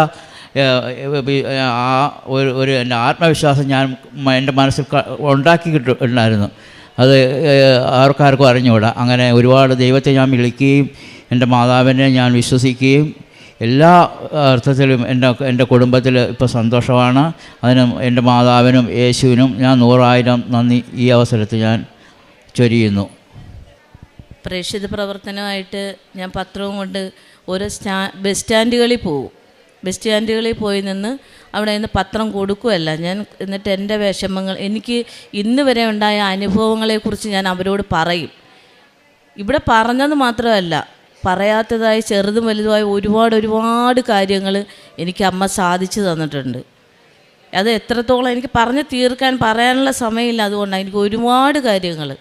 അതേപോലെ തന്നെ പത്രം കൊണ്ട് കൊടുക്കും. അത് എൻ്റെ അടുത്ത് പലരും എന്നോട് പറഞ്ഞു, നീ എന്തിനാ അമ്പലത്തിൽ പോകാതെ ഈ പള്ളിയിൽ പോയി ഇങ്ങനെ നിന്ന് പ്രാർത്ഥിക്കുന്നത് മതം മാറിയതാണോ എന്നൊക്കെ എന്നെ ചോദിച്ച് കളിയാക്കിയിട്ടുണ്ട്. പക്ഷേ ഞാൻ അപ്പോഴെല്ലാം പറയും, എൻ്റെ മാതാവ് എൻ്റെ എല്ലാ വിഷമത്തിലും എൻ്റെ ഒപ്പം ഉള്ളിടത്തോളം കാലം, ഞാൻ എന്ന് ഈ ഭൂമിയിൽ ജീവിച്ചിരിക്കുന്ന കാലം വരെയും എൻ്റെ മാതാവിനെ ഞാൻ വിട്ടു പോവില്ല. ആ കാലം അത്രയും മാതാവിനെ ഞാൻ പ്രാർത്ഥിക്കുകയും വിശ്വസിക്കുകയും ചെയ്യും. എൻ്റെ മാതാവ് എൻ്റെയോടൊപ്പം തന്നെ ഉണ്ടാവും, എൻ്റെ കുടുംബവും. പിന്നെ കാരുണ്യ പ്രവർത്തനങ്ങളെന്ന് പറയുന്നത്, എനിക്ക് ഒരുപാട് സാമ്പത്തിക ബാധ്യതയുള്ള ഒരാളാണ്. എൻ്റെ ജോലി നഷ്ടപ്പെട്ട് ഇപ്പം ഞാൻ ജോലിയൊന്നുമില്ല, അമ്മയ്ക്ക് സുഖമില്ലാത്തതുകൊണ്ട് അമ്മയെ നോക്കി വീട്ടിൽ ഇരിക്കുക. കാരണം ഒരാളില്ലാതെ പറ്റത്തില്ല, ആ അവസ്ഥയാണ്. അപ്പോൾ ചേട്ടൻ മാത്രം ഓട്ടോ ഓടിച്ച് കൊണ്ടുവരുന്ന ഒരു വരുമാനം കൊണ്ടാണ് ഞങ്ങളിപ്പോൾ ജീവിക്കുന്നത്. അതുകൊണ്ട് എനിക്ക് ഒരുപാട് കാരുണ്യ പ്രവർത്തനങ്ങൾ ചെയ്യാൻ കഴിയത്തില്ലെങ്കിൽ എൻ്റെ വീട്ടിൽ സ്ഥിരമായിട്ട് 2-3 അമ്മമാർ വരാറുണ്ട്. അവർ വരുന്ന ഓരോ കാര്യങ്ങൾ പറഞ്ഞവിടെ വരുന്നതാണ്. പക്ഷേ ഞാൻ അവരെ വിടത്തില്ല. വിളിച്ചിരുത്തി അവർക്ക് ആഹാരവും കൊടുത്ത്, ഉച്ചയ്ക്ക് ആഹാരം കൊടുത്ത് അവരെ അവിടെ ഇരുത്തി അവിടെ കിടത്തി ഉറങ്ങാൻ പറയും. ഉറങ്ങി എഴുന്നേറ്റ് വരുമ്പോൾ ചായയൊക്കെ ഇട്ട് കൊടുത്ത് സന്തോഷമായിട്ട് കാര്യമൊക്കെ പറഞ്ഞ് അങ്ങനെ ഞാൻ വിടത്തുള്ളൂ. അത് ഈ മെൻ്റലി ഡിപ്രഷനുള്ള 2-3 അമ്മമാരാണ്. നമുക്കും ഉണ്ടാകാൻ നാളെ നമ്മുടെ മക്കളെല്ലാം ഇട്ടിട്ട് പോകുമ്പം നമുക്ക് ആരുമില്ല, അവർ നമ്മളെ നോക്കത്തില്ല എന്നൊക്കെ ഒരു തോന്നൽ നമുക്കും വരാം. എൻ്റെ അമ്മയ്ക്ക് അങ്ങനെ ഉണ്ടായിരുന്നു. ഞാൻ എൻ്റെ ചേട്ടനെ പിടിച്ചെടുത്താന്നും പറഞ്ഞ് എപ്പോഴും എന്നെ വഴക്ക് പറയായിരുന്നു. അല്ല, അതുകൊണ്ട് അതുപോലുള്ള അമ്മമാരുണ്ട്. ആ അമ്മമാരെ ഞാൻ സ്നേഹത്തെ വിളിച്ചടുത്തിരുത്തി കാര്യങ്ങളൊക്കെ പറഞ്ഞു കൊടുത്ത്, വിഷമിക്കണ്ട അങ്ങനെ പറഞ്ഞു കൊടുത്ത് സ്നേഹത്തെയാണ് ഞാൻ അവരെ പറഞ്ഞു വിടുന്നത്. ആഹാരം മാത്രമല്ല, സ്നേഹവും പറഞ്ഞു കൊടുത്താണ് ഞാൻ അവരെ വിടുന്നത്. അതുപോലെ ആരെ കണ്ടാലും ഞാൻ അമ്മ എനിക്ക് തന്ന അനുഗ്രഹങ്ങളെക്കുറിച്ചെല്ലാം ഞാൻ പറയും. ഇത്രയും പറഞ്ഞുകൊണ്ട് എൻ്റെ അമ്മയ്ക്ക് തിരുകുമാരനും കോടാനുകൂടി നന്ദി അർപ്പിക്കും. വിശുദ്ധ ലൂക്കായുടെ സുവിശേഷം 7-ാം അധ്യായം 41, 42, 43 തിരുവചനങ്ങൾ. ഒരു ഉത്തമർണന് 2 കടക്കാരുണ്ടായിരുന്നു. ഒരുവൻ 500 മറ്റവൻ 50 ധനാറ് കടപ്പെട്ടിരുന്നു. വീട്ടാൻ കഴിവില്ലാത്തതുകൊണ്ട് ഇരുവർക്കും അവൻ ഇളച്ചു കൊടുത്തു. ആ 2 പേരിൽ ആരാണ് അവനെ കൂടുതൽ സ്നേഹിക്കുക? ശിമയോൻ മറുപടി പറഞ്ഞു, ആർക്ക് അവൻ കൂടുതൽ ഇളവ് ചെയ്തോ അവൻ എന്ന് ഞാൻ വിചാരിക്കുന്നു. ഈശോ പറഞ്ഞു, നീ ശരിയായി തന്നെ വിധിച്ചു. ഈശോ നമ്മുടെ ഓരോ ഉത്തരങ്ങളും ശരിയും തെറ്റും, തെറ്റ് തന്നെ ആയാൽ തന്നെയായാലും ഈശോ അതെല്ലാം ശരിവെക്കുന്ന ഒരു കണക്കുകൂട്ടലാണ് ഈശോയ്ക്കുള്ളത്. 100 ആടുകളുള്ളപ്പോൾ ഒരു ആട് നഷ്ടപ്പെട്ടപ്പോൾ 99 വിട്ടുകൊണ്ടാണ് എന്നെ അന്വേഷിച്ച് ഈശോ ഇറങ്ങുന്നതെന്നെല്ലാം, ഈശോയുടെ സ്നേഹം അളന്നെടുക്കാൻ പറ്റാത്തതാണ്, കണക്ക് കൂട്ടാൻ പറ്റാത്തതാണെന്നെല്ലാം നാം സുവിശേഷത്തിൽ വായിക്കുന്നുണ്ട്. ഇവിടെ അങ്കു എന്ന ഈ സഹോദരി ജീവിത പങ്കാളിയോടൊപ്പം വന്ന് അവരുടെ പ്രത്യക്ഷീകരണ സാക്ഷ്യമേറ്റു പറഞ്ഞത് ഈശോ അവരെ തിരിച്ചു പിടിച്ച, പരിശുദ്ധ അമ്മ അവരെ ചേർത്ത് പിടിച്ച അനുഭവത്തിന് നന്ദി പറയാനാണ്. കടം മൂലം 9 ലക്ഷം രൂപ കടം മൂലം അവർ കുടുംബത്തോടൊപ്പം ആത്മഹത്യയിൽ അവസാനിക്കാം എന്നൊരു തീരുമാനത്തിൽ എത്തി നിൽക്കുമ്പോഴാണ് പരിശുദ്ധ അമ്മ അവരെ ഇങ്ങോട്ട് വിളിച്ചു കൊണ്ടുവന്ന് സ്നേഹം എന്താണെന്ന് പഠിപ്പിക്കുകയും സ്നേഹിക്കാൻ അവരെ സ്നേഹം കൊണ്ട് അവരെ പൊതിഞ്ഞ് അവരുടെ വീട് തിരികെ നൽകുകയും അവരുടെ സാമ്പത്തികമായ നില ഉയർത്തുകയും ചെയ്തതെന്നാണ് അങ്കു ഇവിടെ സാക്ഷ്യപ്പെടുത്തുന്നത്. നമ്മുടെ ജീവിത പ്രശ്നങ്ങൾ എത്ര തന്നെ വലുതായാലും ബഹുമാനപ്പെട്ട ജോസഫ് അച്ഛൻ നമ്മെ ഉടമ്പടി ക്ലാസ്സുകളിൽ ഓർമ്മിപ്പിക്കുന്നത് നിങ്ങളുടെ ഹെവി ഡ്യൂട്ടി ആയിട്ടുള്ള ഇഷ്യൂസ്, പ്രശ്നങ്ങൾ നിങ്ങൾ നിയോഗത്തിൽ എഴുതണം. ചെറിയ ചെറിയ കാര്യങ്ങൾ, അതായത് തലവേദന, കണ്ണുവേദന, മൂക്കുവേദന, മുട്ടുവേദന, ഇതൊന്നും നമുക്ക് എഴുതേണ്ട ആവശ്യം തന്നെയില്ല. കാരണം നമുക്ക് നേർച്ച വസ്തുക്കൾ നമ്മുടെ ആൻറ്റിബയോട്ടിക് എപ്പോഴും നമ്മോട് കൂടെയുണ്ട്. പക്ഷേ ഹെവി ആയിട്ടുള്ള കാര്യങ്ങൾ നമ്മൾ എഴുതി കഴിയുമ്പോൾ പരിശുദ്ധാമ്മ ഇടപെടുന്ന ഒരു വലിയ അവസ്ഥ നാം ഇപ്പോൾ കാണുകയാണ്. എത്ര തന്നെ ജീവിതഭാരം വലുതാണെങ്കിലും സമയച്ചുരുക്കത്തിൻ്റെ അമ്മ ഈശോയോട് അവർക്ക് വീഞ്ഞില്ല എന്ന് പറഞ്ഞ ഉടനെ തന്നെ ആ വീഞ്ഞ് മധുരവും നിറവുമുള്ള ഒരു വീഞ്ഞ് ഈശോ വെള്ളം വീഞ്ഞാക്കി കൊടുത്ത് നമുക്കറിയാവുന്നതുപോലെ തന്നെ ഇവരുടെ ജീവിതത്തിൽ ഇന്ന് വളരെ രുചിയും നിറവും കുഞ്ഞുങ്ങൾക്ക് സന്തോഷവും 9 ലക്ഷം രൂപ 3 ദിവസം കൊണ്ടാണ് എവിടെ നിന്നൊക്കെയോ അവരുടെ സഹോദരി തന്നെ അവർക്ക് അയച്ചു കൊടുത്തുകൊണ്ട് അവർക്ക് ഈശോയെ വീണ്ടും സ്നേഹിക്കാൻ, അവർക്ക് പറഞ്ഞു നിൽക്കാൻ, ലോകത്തിൻ്റെ രക്ഷകൻ ദുരന്തമുണ്ടാകുമ്പോൾ രക്ഷിക്കുന്നത് ഈശോ മാത്രമാണെന്ന് വളരെ ശക്തമായി പറയാൻ ഇന്ന് അങ്കുവിനും കുടുംബത്തിനും സാധിക്കുന്നത് അവർക്ക് ഒരു വലിയ പിടി അവരുടെ കയ്യിലുള്ളത് കൊണ്ടാണ്. ബഹുമാനപ്പെട്ട ജോസഫ് അച്ഛനെ കണ്ട് അച്ഛൻ ആശീർവദിച്ചു കൊടുത്ത ആ കാശുരൂപം വീട്ടിൽ സ്ഥാപിച്ചപ്പോൾ തന്നെ പരിശുദ്ധ അമ്മ അവിടെ ഉണ്ട് എന്നാണ്. അവരുടെ ഛായാചിത്രത്തിൽ പരിശുദ്ധ അമ്മയുടെ ഫോട്ടോയിൽ 17 എന്ന അക്കം വന്നപ്പോൾ അങ്കുവിന് ഉറച്ച വിശ്വാസമുണ്ടായിരുന്നു, അമ്മ പ്രവർത്തിക്കാൻ പോകുന്നു, ഈശോ അവർക്ക് വീട് നൽകും. അതുപോലെ തന്നെ അദ്ദേഹത്തിൻ്റെ ജീവിത പങ്കാളിക്ക് ഒരു അസ്വസ്ഥത, കക്ഷത്തിലൊരു കുരുവുണ്ടായപ്പോൾ നേർച്ച വസ്തുക്കൾ ഉപയോഗിച്ചുകൊണ്ട് വളരെ പെട്ടെന്ന് സൗഖ്യപ്പെടുകയും അദ്ദേഹത്തിൻ്റെ ഓട്ടോ എപ്പോഴും കേടാകുന്ന ഒരവസ്ഥ, അതിൽ നിന്നെല്ലാം അവർക്ക് വളരെ വിടുതൽ നൽകിയിരിക്കുകയാണ്.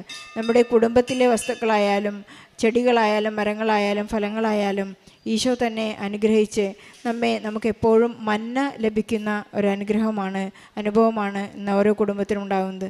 അങ്കുവിനും കുടുംബത്തിനും ലഭിച്ച എല്ലാ അനുഗ്രഹങ്ങൾക്കും നന്ദി പറയുന്നതോടൊപ്പം ജപ്തിയിൽ കടക്കണിയിൽപ്പെട്ട് നീന്തി തുഴയുന്ന എല്ലാ മക്കളെയും, കടം ഇന്നൊരു വലിയ ജീവിതത്തെ കാർന്നു തിന്നുന്ന ഒരവസ്ഥയാണ്, എല്ലാ മക്കളെയും ഈ സാക്ഷ്യത്തോട് ചേർത്ത് വെച്ച് അവർക്കെല്ലാം കടത്തിൽ നിന്ന് ഒരുപക്ഷെ ഗവൺമെൻറ്റോ ബാങ്കോ എഴുതിത്തള്ളുന്ന ഒരു അവസ്ഥാവിശേഷം ഉണ്ടാകാനായിട്ട് നമുക്ക് പ്രാർത്ഥിക്കാം.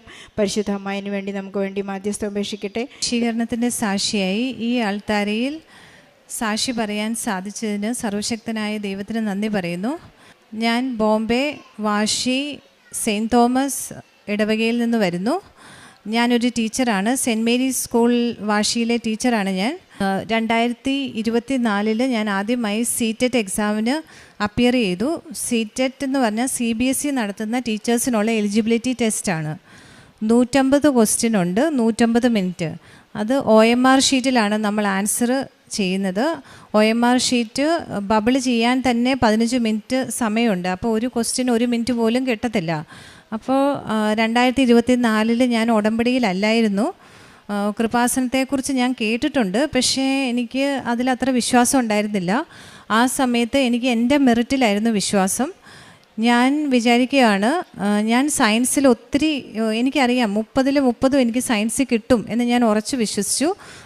പിന്നെ ലാംഗ്വേജ് 2 ഉണ്ട്, പിന്നെ അതും അത്യാവശ്യം എനിക്ക് പാസ്സാകാനുള്ള അവിടെയും കിട്ടും. പിന്നെ എനിക്ക് മാത്സും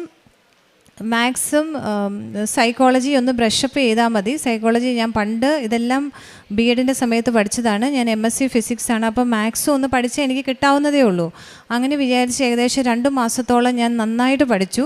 ഓൺലൈനിൽ CBSEയുടെ ഒരു കോച്ചിങ് അത് വീഡിയോസ് കണ്ട് ഞാൻ നല്ല പ്രിപ്പയറായി. ഞാൻ എക്സാം എഴുതാൻ ഹോളിലേക്ക് പ്രവേശിക്കുമ്പോൾ എൻ്റെ വിചാരം ഫസ്റ്റ് അറ്റംപ്റ്റിൽ ഞാനിത് പാസ്സാകാതിരിക്കാനുള്ള ഒരു കാര്യവും ഞാൻ കാണുന്നില്ല. പക്ഷേ എനിക്ക് 4 സെക്ഷനെ തീർക്കാൻ പറ്റുള്ളൂ. മാത്സിൻ്റെ സെഷനിലേക്ക് ഞാൻ വരുമ്പോഴേക്കും എൻ്റെ സമയം കഴിഞ്ഞു. റിസൾട്ട് വന്നപ്പോഴേക്കും എനിക്ക് 90 മാർക്ക് കിട്ടേണ്ട സ്ഥാനത്ത് 83 മാർക്കിന് എനിക്കത് മിസ്സായി. അതിനുശേഷം ഇത് 2024 2025 CBSE ഈ പരീക്ഷ നടത്തിയതേയില്ല. അപ്പം ഞാൻ പഠിച്ചത് മുഴുവൻ ഏകദേശം ഞാൻ മറന്നു പോകുന്ന അവസ്ഥയിലെത്തി. 2025 ഒക്ടോബർ 20 ഞാൻ ഓൺലൈൻ ഉടമ്പടി എടുത്തു. അപ്പം ഓൺലൈൻ ഉടമ്പടി എടുക്കാനുള്ള കാരണം ഞങ്ങളുടെ പള്ളിയിൽ കൃപാസനത്തിൽ വളരെയധികം പ്രേക്ഷിതരുണ്ട്. ഞാൻ വേദപാഠ ടീച്ചറാണ്. അത്യാവശ്യം എനിക്ക് ഭക്തിയുള്ള ആളാണ്. അപ്പോൾ ഞാൻ വേദപാഠം പഠിപ്പിക്കുന്ന ഒരു കുട്ടി വന്നിട്ട് എന്നോട് പറയുകയാണ്, ആ കുട്ടി കൊന്ത ചെല്ലുമ്പോഴേക്കും നല്ല മണം വരുന്നു, മുല്ലപ്പൂവിൻ്റെ മണം വരുന്നു. അപ്പോൾ എനിക്കത് ഭയങ്കര അത്ഭുതമായിട്ട് തോന്നി. അപ്പോൾ ഈ കുട്ടി ഇങ്ങനെ പറയണ ഞാനിങ്ങനെ ശ്രദ്ധിച്ച് കേൾക്കുവാണ്. അപ്പോൾ ആ കുട്ടിയുടെ അമ്മ ഓപ്പൺ ഡേക്ക് വന്നപ്പോൾ അവരും ഇത് തന്നെ പറഞ്ഞു. അപ്പോൾ എനിക്കൊരു ഭയങ്കര ഒരു ആഗ്രഹം, എന്നാൽ എനിക്കൊന്ന് കൃപാസനത്തിൽ ഉടമ്പടി എടുക്കണം. അങ്ങനെ വേദപാഠ ടീച്ചറായ ഞാൻ ആ കുട്ടിയുടെ അനുഭവത്തിൽ നിന്ന് ഞാൻ ആ നിമിഷം വിചാരിക്കുകയാണ്, ഞാൻ അന്ന് രാത്രി തന്നെ ഞാൻ ഓൺലൈൻ ഉടമ്പടി എടുത്തു. അതിനുശേഷം ഞാൻ അതിൽ പറഞ്ഞിരിക്കുന്ന 6 കാര്യങ്ങളും വൃത്തിയായിട്ട് ചെയ്യാൻ തുടങ്ങി. എന്നും ബൈബിൾ വായിക്കും, പിന്നെ എല്ലാവരോടും പറയും, രാവിലെ സ്റ്റാറ്റസ് ഇടാൻ തുടങ്ങി, ഡെയിലി ബ്രെഡ് കാണും, അതെല്ലാം ചെയ്യാൻ തുടങ്ങി. അതിനുശേഷം പിന്നെ ഒരു 2026 വീണ്ടും ഈ CTET പരീക്ഷയ്ക്ക് വിളിച്ചു. ആ സമയത്ത് എനിക്ക് ശരിക്കും പഠിക്കാനൊന്നും സമയം കിട്ടിയില്ല. പക്ഷേ ഞാൻ അപ്ലൈ ചെയ്തു. എന്തോ എനിക്ക് ഭയങ്കര ഒരു ധൈര്യമായിരുന്നു ആ സമയത്ത്. ഞങ്ങളുടെ സ്കൂളിൽ ആനുവൽ ഡേ ഒക്കെ ആയിട്ട് എനിക്ക് ഒന്നും പഠിക്കാൻ ഈ പ്രാവശ്യം പറ്റിയില്ല. ഞാൻ ആ അവസ്ഥയിൽ ഞാൻ പരീക്ഷ എഴുതാൻ പോവുകയാണ്. അപ്പോൾ ഞാൻ പരീക്ഷ എഴുതാൻ തുടങ്ങി. കയറിയപ്പോൾ തന്നെ എൻ്റെ കയ്യിൽ ഉപ്പുണ്ടായിരുന്നു. ഉപ്പ് വെച്ച് വിശ്വാസപ്രമാണം ചൊല്ലി ഞാൻ ഇരുന്ന സ്ഥലമെല്ലാം ഞാൻ വെതറിയിട്ടാണ് ഞാൻ പരീക്ഷ ആരംഭിച്ചത്. ഞാൻ ആദ്യത്തെ കുറച്ച് ക്വസ്റ്റ്യൻസ് വളരെ ആത്മാർത്ഥമായിട്ട് വായിച്ച് ചെയ്തു. പിന്നെ എനിക്ക് മനസ്സിലായത് സമയം കിട്ടുന്നില്ല. പിന്നെ എനിക്ക് പെട്ടെന്ന് ആൻസർ ചെയ്യാൻ പറ്റുന്ന എൻ്റെ ഏറ്റവും നന്നായിട്ട് ഞാൻ അറിയാവുന്ന സയൻസ് പോലും എനിക്ക് പെട്ടെന്ന് ഒറ്റ നോട്ടത്തിൽ എനിക്ക് ആൻസർ ചെയ്യാൻ പറ്റുന്നത് മാത്രം എഴുതി ഞാൻ പോവുക. അപ്പോൾ എനിക്ക് എൻ്റെ മനസ്സിൽ 90 മാർക്കൊന്ന് എത്തിയാൽ മതി, അങ്ങനെ അങ്ങ് പോവുകയാണ്. പിന്നെ അത് കഴിഞ്ഞിട്ട് ഞാൻ ലാംഗ്വേജ് സെഷനിലേക്ക് പോകുമ്പോഴത്തേന് ഞാൻ റിയലൈസ് ചെയ്യുവാണ് എനിക്ക് 60 ക്വസ്റ്റ്യൻ ഇനി അറ്റംപ്റ്റ് ചെയ്യാനുണ്ട്. 25 മിനിറ്റാണ് ഇനി ബാക്കിയുള്ളത്. ഇനി ക്വസ്റ്റ്യൻ വായിച്ച് എഴുതാൻ എനിക്ക് സമയമില്ല. ആദ്യത്തെ ക്വസ്റ്റ്യൻ, ലാംഗ്വേജിൻ്റെ ആദ്യത്തെ ക്വസ്റ്റ്യൻ വളരെ ഈസി ആയിട്ടുള്ള ക്വസ്റ്റ്യൻ. ആ ഒരു പാനിക് സിറ്റുവേഷനിൽ ഞാൻ ചെയ്യുന്ന കോളം എനിക്ക് തെറ്റിപ്പോയി. ഞാൻ ബബിൾ ചെയ്ത കോളം തെറ്റിപ്പോയി. അപ്പോൾ എനിക്ക് അറിയാവുന്ന ഒരു ക്വസ്റ്റ്യൻ ഞാൻ തെറ്റിച്ചു. അപ്പോഴുടനെ എനിക്ക് മനസ്സിലായി ഇനി ഇത് എൻ്റെ കയ്യിൽ നിന്ന് പോയി. പിന്നെ ഞാൻ എൻ്റെ കയ്യിലിരുന്ന ഉപ്പ് വീണ്ടും ഞാൻ ആ OMR ഷീറ്റിൻ്റെ മുകളിൽ വെച്ചിട്ട് ഞാൻ വിശ്വാസപ്രമാണം ചൊല്ലിക്കൊണ്ട് ബാക്കിയുള്ള 60 ക്വസ്റ്റ്യനെ ഞാൻ അങ്ങ് ബബിൾ ചെയ്തു. ഒരു ക്വസ്റ്റ്യൻ പോലും വായിച്ച് നോക്കിയില്ല. അത് കഴിഞ്ഞിട്ട് ഈ എക്സാമിൻ്റെ റിസൾട്ട് വരുന്നത് മാർച്ചിലാണ്. മാർച്ച് മാസം ഞാൻ എന്നും ഇങ്ങനെ നോക്കിക്കൊണ്ടിരിക്കും റിസൾട്ട് വരുന്നുണ്ടോ. മാതാവിൻ്റെ ഉപ്പ് വിതറി പ്രാർത്ഥിച്ച് എക്സാം ആയതുകൊണ്ട് എനിക്കൊരു പ്രതീക്ഷയുണ്ട്. അങ്ങനെ മാതാവ് വിചാരിച്ചാൽ മാത്രമേ ഞാൻ അവിടെ രക്ഷപ്പെടത്തുള്ളൂ. Not by merit but by grace എന്നുള്ളത് എൻ്റെ കാര്യത്തിൽ സത്യമാകാൻ പോവുകയെന്ന് ഞാൻ അങ്ങ് ആഞ്ഞു വിശ്വസിച്ചു. അങ്ങനെ ഇരിക്കുമ്പോൾ മാർച്ചിലെ അവസാനത്തെ തിങ്കളാഴ്ച രാത്രി ഞാൻ ഇങ്ങനെ കട്ടിലേക്ക് കടന്ന സമയത്താണ് റിസൾട്ട് അനൗൺസ് ചെയ്യുന്നത്. അപ്പം ഞാൻ ഫോണിൽ നോട്ടിഫിക്കേഷൻ കണ്ടു. അപ്പോൾ ഞാൻ വിചാരിക്കുകയാണ് ഇനിയിപ്പം നാളെ രാവിലെ ഉടമ്പടി ധ്യാനം കൂടിയിട്ട് ഞാൻ റിസൾട്ട് നോക്കാം. അങ്ങനെ ഞാൻ ഉടമ്പടി പിറ്റേ ദിവസം ഞങ്ങൾക്ക് സ്കൂളിൽ അവധിയായിരുന്നു. ഞാൻ മഹാരാഷ്ട്രയിൽ അവധിയായിരുന്നു അന്ന്. ഞാൻ അങ്ങനെ ഉടമ്പടി ധ്യാനം തുടങ്ങുന്നതിന് മുന്നേ നീലത്തിരിയും പച്ചത്തിരിയും ഞാൻ കത്തിച്ചു വെച്ചു. അത് കത്തിച്ചു വെച്ചതിന് ശേഷം ഞാൻ ഉടമ്പടി മുട്ടുകുത്തി നിന്ന് ഉടമ്പടി ധ്യാനം മൊത്തം ചെയ്തു. അതിന് ശേഷമാണ് ഞാൻ തിരി ഊതി കഴിയുമ്പോഴത്തേക്കും ഞാൻ കാണുന്നത് എൻ്റെ പച്ചത്തിരിയിലോ എൻ്റെ വിക്കിലോ 9 തെളിഞ്ഞ് നിൽക്കുന്നു. അതിൻ്റെ കൂടെ അപ്പം എനിക്ക് അപ്പം തന്നെ മനസ്സിലായി 9 എന്നുള്ളത് 90 സൂചിപ്പിക്കുന്നു. 90ആണ് പാസിംഗ് മാർക്ക്. അപ്പം 91 കറക്റ്റായിട്ട് അതിൽ വരുവാണ്. അപ്പം ഞാൻ റിസൾട്ട് നോക്കുമ്പോൾ എനിക്ക് കിട്ടിയ മാർക്ക് 91 മാർക്ക്. അപ്പോൾ ഒരു തിരിയേൽ 9 വരുന്നു പച്ച തിരിയേൽ, മറ്റേ തിരിയുടെ വിക്ക് ഇങ്ങനെ നേരെ ഇരിക്കുന്നു. അപ്പം 91 കറക്റ്റായിട്ട് ആ മാർക്കാണ് എനിക്ക്. അപ്പം ഞാൻ റിസൾട്ട് അറിയുന്നതിന് മുന്നേ മാതാവ് എന്നെ കാണിച്ചു തന്നു. അപ്പോൾ എനിക്ക് ഒരു സംശയം വേണ്ട, ഞാൻ കറക്കി കുത്തി എഴുതിയതല്ല, മാതാവ് തന്നെയാണ് ചെയ്തതെന്ന് അങ്ങനെ എനിക്ക് മനസ്സിലായി. അപ്പോൾ ഞാൻ എൻ്റെ സ്കൂളിൽ പല സ്ഥലത്തു നിന്നുള്ള ടീച്ചേഴ്സുണ്ട്. എനിക്ക് എല്ലാവരെയും ഇതുകൊണ്ട് കാണിക്കാൻ പറ്റി. മാതാവിൻ്റെ സാക്ഷ്യം ഞാൻ എല്ലാവരുടെയും എടുത്ത് എന്ന് പറഞ്ഞു. ഓരോരുത്തരെ വിളിച്ച് ഇത് കാണിച്ചു. അതിനുശേഷം പിന്നെ കുറച്ച് ദിവസങ്ങൾ കഴിഞ്ഞിട്ട് ഏപ്രിൽ മാസത്തിൽ എനിക്ക് ഒരു ദിവസം ഭയങ്കരമായിട്ട് വയറ്റുവേദന വന്നു. അപ്പം പെട്ടെന്ന് തന്നെ ഞാൻ അത് പോകാതെ വന്നപ്പോൾ ഞാനത് ഹോസ്പിറ്റലിൽ പോയി സ്കാനിങ് ചെയ്തപ്പോൾ എനിക്ക് ഗോൾ ബ്ലാഡറിൽ സ്റ്റോൺ ഉണ്ട്. അപ്പോൾ വിശദമായ ടെസ്റ്റിന് ഡോക്ടർ പറഞ്ഞു. നെക്സ്റ്റ് ഡേ വന്ന് ഡീറ്റെയിൽ സ്കാനിങ്ങും കുറേ ടെസ്റ്റുകളും ഒക്കെ ചെയ്തു. ടെസ്റ്റുകൾക്കെല്ലാം അവരെന്നെ ഒരു സർജൻ്റെ അടുത്തേക്കാണ് റെഫർ ചെയ്തത്. അവർ സർജൻ്റെ അടുത്ത് റെഫർ ചെയ്തു. സർജൻ എല്ലാ ടെസ്റ്റുകളും ചെയ്ത് അവസാനം ഒരാഴ്ചയ്ക്ക് ശേഷം എന്നോട് പറഞ്ഞു, നിങ്ങളുടെ ഇത് ഗോൾ ബ്ലാഡറിലെ സ്റ്റോൺ കൊണ്ടല്ല നിങ്ങൾക്ക് വേദന വന്നത്, പിന്നെയുള്ളത് ഗൈനക്കോളജിസ്റ്റിനെ കാണുക എന്നുള്ളതാണ്. ആ സമയത്ത് എനിക്ക് തോന്നുകയാണ് ഞാനൊരു ഒരാഴ്ച പോയി, എൻ്റെ വേദനയും പോയി. അപ്പോൾ ഞാൻ പറഞ്ഞു ഇന്ന് അടുത്ത ദിവസം ഞാൻ നാട്ടിൽ വരുവാണ്, നാട്ടിൽ വരുമ്പോൾ ഞാൻ ഇവിടെ വന്ന് ഗൈനക്കോളജിസ്റ്റിനെ കാണാം. അങ്ങനെ ഇവിടെ വന്ന ഉടനെ തന്നെ ഞാൻ കൃപാസനത്തിൽ വന്നു, അമ്മയെ കണ്ടു. ഞാൻ ഈ സാക്ഷ്യം പറയാനാണ് വന്നത്, പക്ഷേ എനിക്ക് അന്ന് സാക്ഷ്യം പറയാൻ പറ്റിയില്ല. പിന്നീട് ഞാൻ ഇത് ഡോക്ടറെ കാണാൻ പോയി.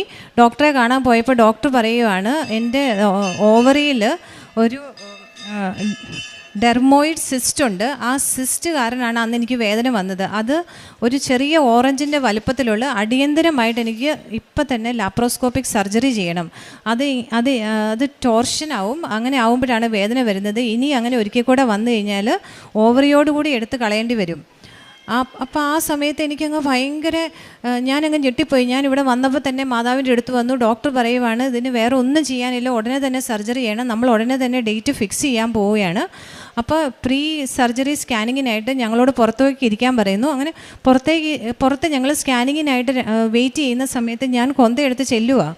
കൊന്തയെടുത്ത് ചെല്ലിക്കൊണ്ടിരിക്കുമ്പോഴത്തേന് ഇത് 22-ാം തീയതി ഫ്രൈഡേ ആണ്. May 22. അപ്പം എനിക്ക് പെട്ടെന്ന് ഒരു ഓർമ്മ വരികയാണ്. അന്ന് രാവിലെ ഡെയിലി ബ്രെഡിൽ ജോസഫ് അച്ഛൻ പറയുന്നുണ്ട് അടിവയറ്റിലുള്ള മുഴകൾ സുഖപ്പെടുത്തുന്നതിനായിട്ട് പ്രാർത്ഥിക്കുന്നുണ്ട്.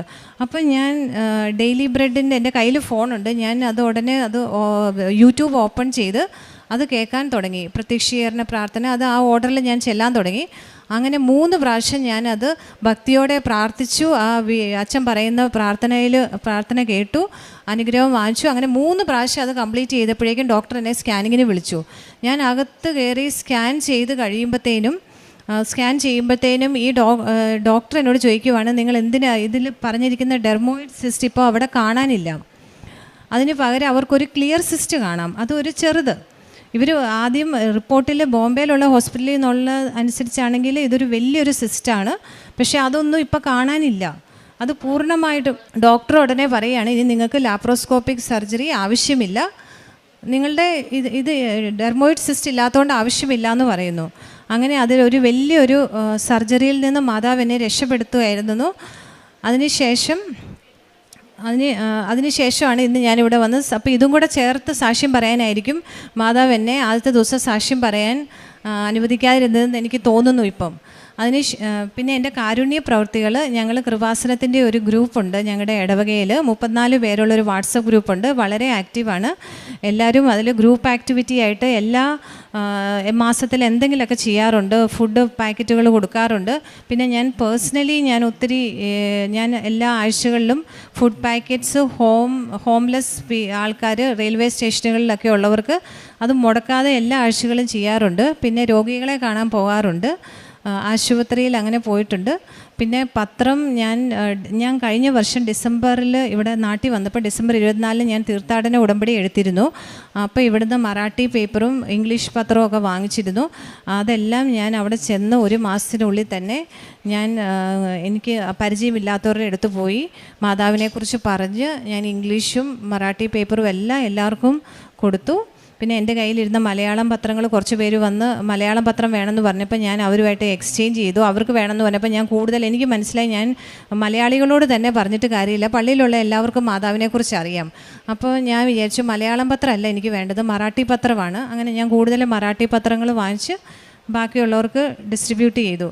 പിന്നെ എൻ്റെ ആത്മീയമായി എനിക്ക് വളരെയധികം വ്യത്യാസമുണ്ട്. എനിക്ക് തന്നെ അറിയാം എൻ്റെ ദേഷ്യം എന്ന് പറയുന്ന അങ്ങനെ എനിക്കൊരു ദേഷ്യവും മുൻകോപവും ഒക്കെ ഉണ്ടായിരുന്ന ഒരാളാണ്. പക്ഷേ ഇപ്പോൾ അതൊന്നും എൻ്റെ ജീവിതത്തിലില്ല. എനിക്ക് ആരോടും ഒരു ദേഷ്യം ഇപ്പോൾ തോന്നാറില്ല. ഞാൻ നോക്കുമ്പോൾ എല്ലാവർക്കും എന്നോട് ഭയങ്കര സ്നേഹമാണ്. ഞാൻ വിചാരിക്കണം ഇതിന് മുന്നേ അങ്ങനെ ആയിട്ട് എനിക്ക് തോന്നിയിട്ടില്ല.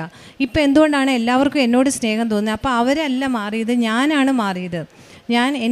എൻ്റെ ഉള്ളിൽ വന്ന ആ ചേഞ്ചിൽ നിന്നാണ് എനിക്കിപ്പോൾ എല്ലാവർക്കും എന്നോട് ഭയങ്കര സ്നേഹമാണെന്ന് തോന്നുന്നു. അതാണ് ഇവിടെ ഈ അൾത്താരയിൽ വന്ന് സാക്ഷ്യം പറയാൻ സാധിച്ചതിന് ഞാൻ ഒരിക്കൽ കൂടി മാതാവിനും നന്ദി പറഞ്ഞുകൊള്ളുന്നു. വിശുദ്ധ മത്തായിയുടെ സുവിശേഷം 2-ാം അധ്യായം 9-10 തിരുവചനങ്ങൾ. രാജാവ് പറഞ്ഞത് കേട്ടിട്ട് അവർ പുറപ്പെട്ടു.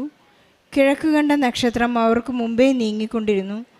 അത് ശിശു കിടക്കുന്ന സ്ഥലത്തിന് മുകളിൽ വന്നു നിന്നു. നക്ഷത്രം കണ്ടപ്പോൾ അവർ അത്യധികം സന്തോഷിച്ചു. അഞ്ജു സണ്ണി എന്ന മകളുടെ പ്രത്യക്ഷീകരണ സാക്ഷ്യം.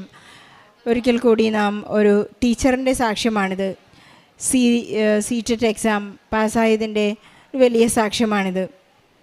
CTET CBSE എലിജിബിലിറ്റി ലഭിക്കാനുള്ള എക്സാമാണിത്. മകൾ പറയുകയായിരുന്നു, ഇതൊരു അസാധ്യതയുടെ സാക്ഷ്യമാണ്. പരിശുദ്ധ അമ്മയ്ക്ക് മാത്രമേ മധ്യസ്ഥത്തിലൂടെ തന്നെ ഈ കടമ്പ കടക്കാൻ സാധിക്കുകയുള്ളൂ എന്ന് മകൾ ശക്തമായി വിശ്വസിക്കുകയും ആ അനുഗ്രഹം പ്രാപിക്കുകയും ചെയ്തതിൻ്റെ നന്ദി പ്രകാശനമാണ് ഈ പ്രത്യക്ഷീകരണ സാക്ഷ്യം. തികച്ചും മെറിറ്റിൽ ഡിപ്പെൻഡ് ചെയ്ത് ജീവിച്ചിരുന്ന ഒരു മകളാണ് അഞ്ജു സണ്ണി. സയൻസിൽ എനിക്ക് 30-ൽ 30 മാർക്ക് കിട്ടും, വളരെ കോൺഫിഡൻസ് ഉള്ള മകളാണ്. പക്ഷേ എല്ലാം കൈവിട്ടു പോകുന്ന ഒരവസ്ഥയിൽ പരിശുദ്ധ അമ്മയോട് ശക്തമായി പ്രാർത്ഥിച്ച് നേർച്ച വസ്തുക്കളുടെ ഉപയോഗത്തിലൂടെ ഒരു കൊച്ചുകുഞ്ഞ് പറഞ്ഞു കൊടുത്തു, ഞങ്ങൾ ജപമാല ചൊല്ലുമ്പോൾ ഞങ്ങൾക്ക് സുഗന്ധാഭിഷേകം ലഭിക്കുന്നു. ജ്ഞാനികളിൽ നിന്നും വേഗികളിൽ നിന്നെല്ലാം മറിച്ച് കുഞ്ഞുങ്ങൾക്ക് പല കാര്യങ്ങളും ഈശോ വെളിപ്പെടുത്തുമെന്ന് നമ്മോട് വാഗ്ദാനം ചെയ്തിട്ടുണ്ട്. കുഞ്ഞുങ്ങളിലൂടെ ഒരുപാട് കാര്യങ്ങൾ നാം പഠിക്കുന്നതായി നമുക്കറിയാം. കുഞ്ഞുങ്ങളാണ് നമ്മളെ ടീച്ചേഴ്സിനെ പോലും പലതും പഠിപ്പിക്കുന്നത്. അമ്മ തന്നെ, മാതാവ് തന്നെ മകൾക്കൊരു അടയാളം കൊടുത്തു. നിനക്ക് ലഭിക്കാനിരിക്കുന്ന മാർക്ക് 91 മാർക്ക് അത് തിരിയിൽ കൃത്യമായി എഴുതി കാണിച്ചുകൊണ്ട് മകളെ ആശ്വസിപ്പിക്കുകയും സന്തോഷിപ്പിക്കുകയും വളരെ ശക്തമായി ഇവിടെ ഇന്ന് സാക്ഷ്യം പറയാനായിട്ട് സാധിക്കുകയും ചെയ്യുന്നതിന് നന്ദി പറയുകയാണ്. ടീച്ചേഴ്സിനെ സംബന്ധിച്ച് ഇന്ന് ബഹുമാനപ്പെട്ട ജോസഫ് അച്ഛൻ ദിവ്യബലിയുടെ സമയത്ത് പറയുകയായിരുന്നു, പാസ്റ്റിൻ്റെ ലെസൺസ് പഠിപ്പിച്ചിട്ട് പ്രസൻറ്റിലുള്ള ഇഷ്യൂസ് ഫേസ് ചെയ്യാൻ പഠിപ്പിക്കുന്നതാണ് ഉടമ്പടിയെന്ന്. നമ്മൾ ഒരു ഗ്രാമർ പഠിപ്പിക്കുന്നതിലൂടെ നമ്മുടെ ജീവിതത്തെ പഠിപ്പിക്കാൻ നമുക്ക് സാധിക്കുന്നെങ്കിൽ ഒരു ടീച്ചറിൻ്റെ ജീവിതം വളരെ ശക്തമാകുന്നു. അത് ഉടമ്പടി എങ്ങനെയാണ് പാസ്റ്റും പ്രസൻറ്റും കണക്റ്റ് ചെയ്യുന്നതെല്ലാം നാം ഉടമ്പടി ജീവിതത്തിലൂടെ മനസ്സിലാക്കി അത് പ്രാക്ടിക്കലായി അപ്ലൈ ചെയ്യുന്ന ഒരു വലിയ വിധി കൂടിയാണ് ഈ ഉടമ്പടി പ്രാർത്ഥനാ പദ്ധതി. അഞ്ജുവിന് വീണ്ടും പറയാനുള്ളത്, ഒരു ഒവേറിയൻ സിസ്റ്റ് വളരെ ബൾജ് ചെയ്ത് ബ്രേക്കായി വളരെ അപകട നിലയിലായപ്പോൾ സർജറിക്ക് തൊട്ട് മുൻപുള്ള സ്കാനിങ്ങിലാണ് അവൾ വളരെ ശക്തമായി പറഞ്ഞത് ആ മുഴ അവിടെ കാണാനില്ല. ഉടമ്പടിയിൽ കാണുന്ന ഒരുപാട് അത്ഭുതങ്ങളിൽ ഒന്ന് മാത്രമാണിത്. ഒരുപാട് ലക്ഷക്കണക്കിന് ആളുകൾ ഈ അൾത്താരയിൽ വന്ന് സാക്ഷ്യം പറഞ്ഞു പോകുമ്പോൾ ഞാനും അപ്രത്യക്ഷീകരണത്തിൻ്റെ സാക്ഷിയാവുക എന്നുള്ളതൊരു മഹാഭാഗ്യമാണ്, മഹാത്ഭുതമാണ് എന്നുകൂടി നമുക്ക് കൂട്ടിച്ചേർക്കാം. 5 സണ്ണിക്ക് ലഭിച്ച ഈ അനുഗ്രഹങ്ങളെപ്പോലെ നമ്മുടെ ജീവിതത്തിലും പരിശുദ്ധമ്മ ഇടപെടാനും നമ്മുടെ ജീവിതത്തിന് അത്ഭുതങ്ങൾ ഉണ്ടാകാനും നമുക്ക് ശക്തമായി പ്രാർത്ഥിക്കാം. പരീക്ഷ എഴുതുന്ന, പരീക്ഷ റിസൾട്ട് കാത്തിരിക്കുന്ന എല്ലാ മക്കളെയും ഈ സാക്ഷ്യത്തോട് ചേർത്ത് വെച്ചുകൊണ്ട് പരിശുദ്ധ അമ്മയ്ക്കും തിരുകുമാരനും കോടാനുകോടി നന്ദി. എൻ്റെ സാക്ഷ്യം, എൻ്റെ പേര് അമ്മിണി, ഞാൻ ഓച്ചിറയിൽ നിന്ന് വരുന്നു. എൻ്റെ 2 മുട്ടിനും കാലുവേദനയായിരുന്നു. വർഷങ്ങൾ കൊണ്ട് ചികിത്സിച്ചിട്ടും കുറവില്ല. ഓപ്പറേഷൻ ചെയ്യണമെന്ന് പറഞ്ഞതാണ് 2 മുട്ടും. ഇവിടെ വന്ന് അമ്മയുടെ ഉടമ്പടി എടുത്ത് പ്രാർത്ഥിച്ച് തൈലവും പുരട്ടി ഉപ്പും കഴിച്ച് എൻ്റെ കാലുവേദന പരിപൂർണമായി മാറിക്കിട്ടി. 2 കാലിനും ഇപ്പോൾ ഒട്ടും വേദനയില്ല. 10 വർഷം കൊണ്ട് എനിക്ക് കാലുവേദനയായിരുന്നു. തടവിച്ച് അമൃതയിൽ പോയി, എറണാകുളത്ത് വള്ളിക്കാവിൽ അമൃതയിൽ പോയി ഉള്ള ആയുർവേദ മരുന്നുകൾ മൊത്തം കഴിച്ച് എന്നിട്ടൊന്നും എനിക്കൊരു കുറവില്ലായിരുന്നു. ഇവിടെ വന്ന് അമ്മയുടെ അടുക്ക വന്ന് ഉടമ്പടിയെടുത്ത് അമ്മയുടെ മരുന്ന് തൈലവും ഉപ്പും തേനും കഴിച്ച് എനിക്കിപ്പോൾ ഒട്ടും വേദനയില്ല. ബസ്സിൽ പോലും കയറാനൊക്കത്തില്ല. എൻ്റെ വീട്ടിൽ നിന്ന് വെളിയിലോട്ടിറങ്ങി എനിക്ക് പല്ല് തേക്കാൻ ഇറങ്ങാൻ വയ്യായിരുന്നു, അതേലെ വേദനയായിരുന്നു. അമ്മയുടെ അനുഗ്രഹത്താൽ ഇപ്പോൾ എൻ്റെ 2 കാലിൻ്റെയും വേദന സൗഖ്യമാക്കി തന്ന മാതാവ്. അതുപോലെ തന്നെ എൻ്റെ മോൻ ഗൾഫിൽ പോയിട്ട് 10 വർഷമായി. അവൻ വരത്തില്ല, പൈസ അയച്ചു തരും, വരാം ഇപ്പം വരാം, ഓണത്തിന് വരാം, ഉത്സവത്തിന് വരാം എന്നെല്ലാം പറഞ്ഞ് നിൽക്കുന്നതല്ലാതെ അവൻ വരത്തില്ല. ഇവിടെ വന്ന് ഞാൻ ഉടമ്പടി സാക്ഷ്യത്തിൽ എഴുതി, എൻ്റെ അമ്മയെ 90 ദിവസം കഴിയുന്നതിന് മുമ്പ് എൻ്റെ മോൻ എൻ്റെ വീട്ടിൽ വരണമെന്ന് ഞാൻ എഴുതി. 26-ൻ്റെ അന്ന് എൻ്റെ മോൻ എൻ്റെ വീട്ടിൽ വന്നു. എൻ്റെ വീടെല്ലാം അലവലാതിയായി കിടന്നത് അതെല്ലാം വൃത്തിയാക്കി മതിലും കെട്ടി എനിക്ക് വണ്ടി എടുത്ത് തന്നേച്ച് എൻ്റെ മോൻ പോയി. അതുപോലുള്ള സൗഖ്യമാണ് എൻ്റെ അമ്മ എനിക്ക് തന്നത്.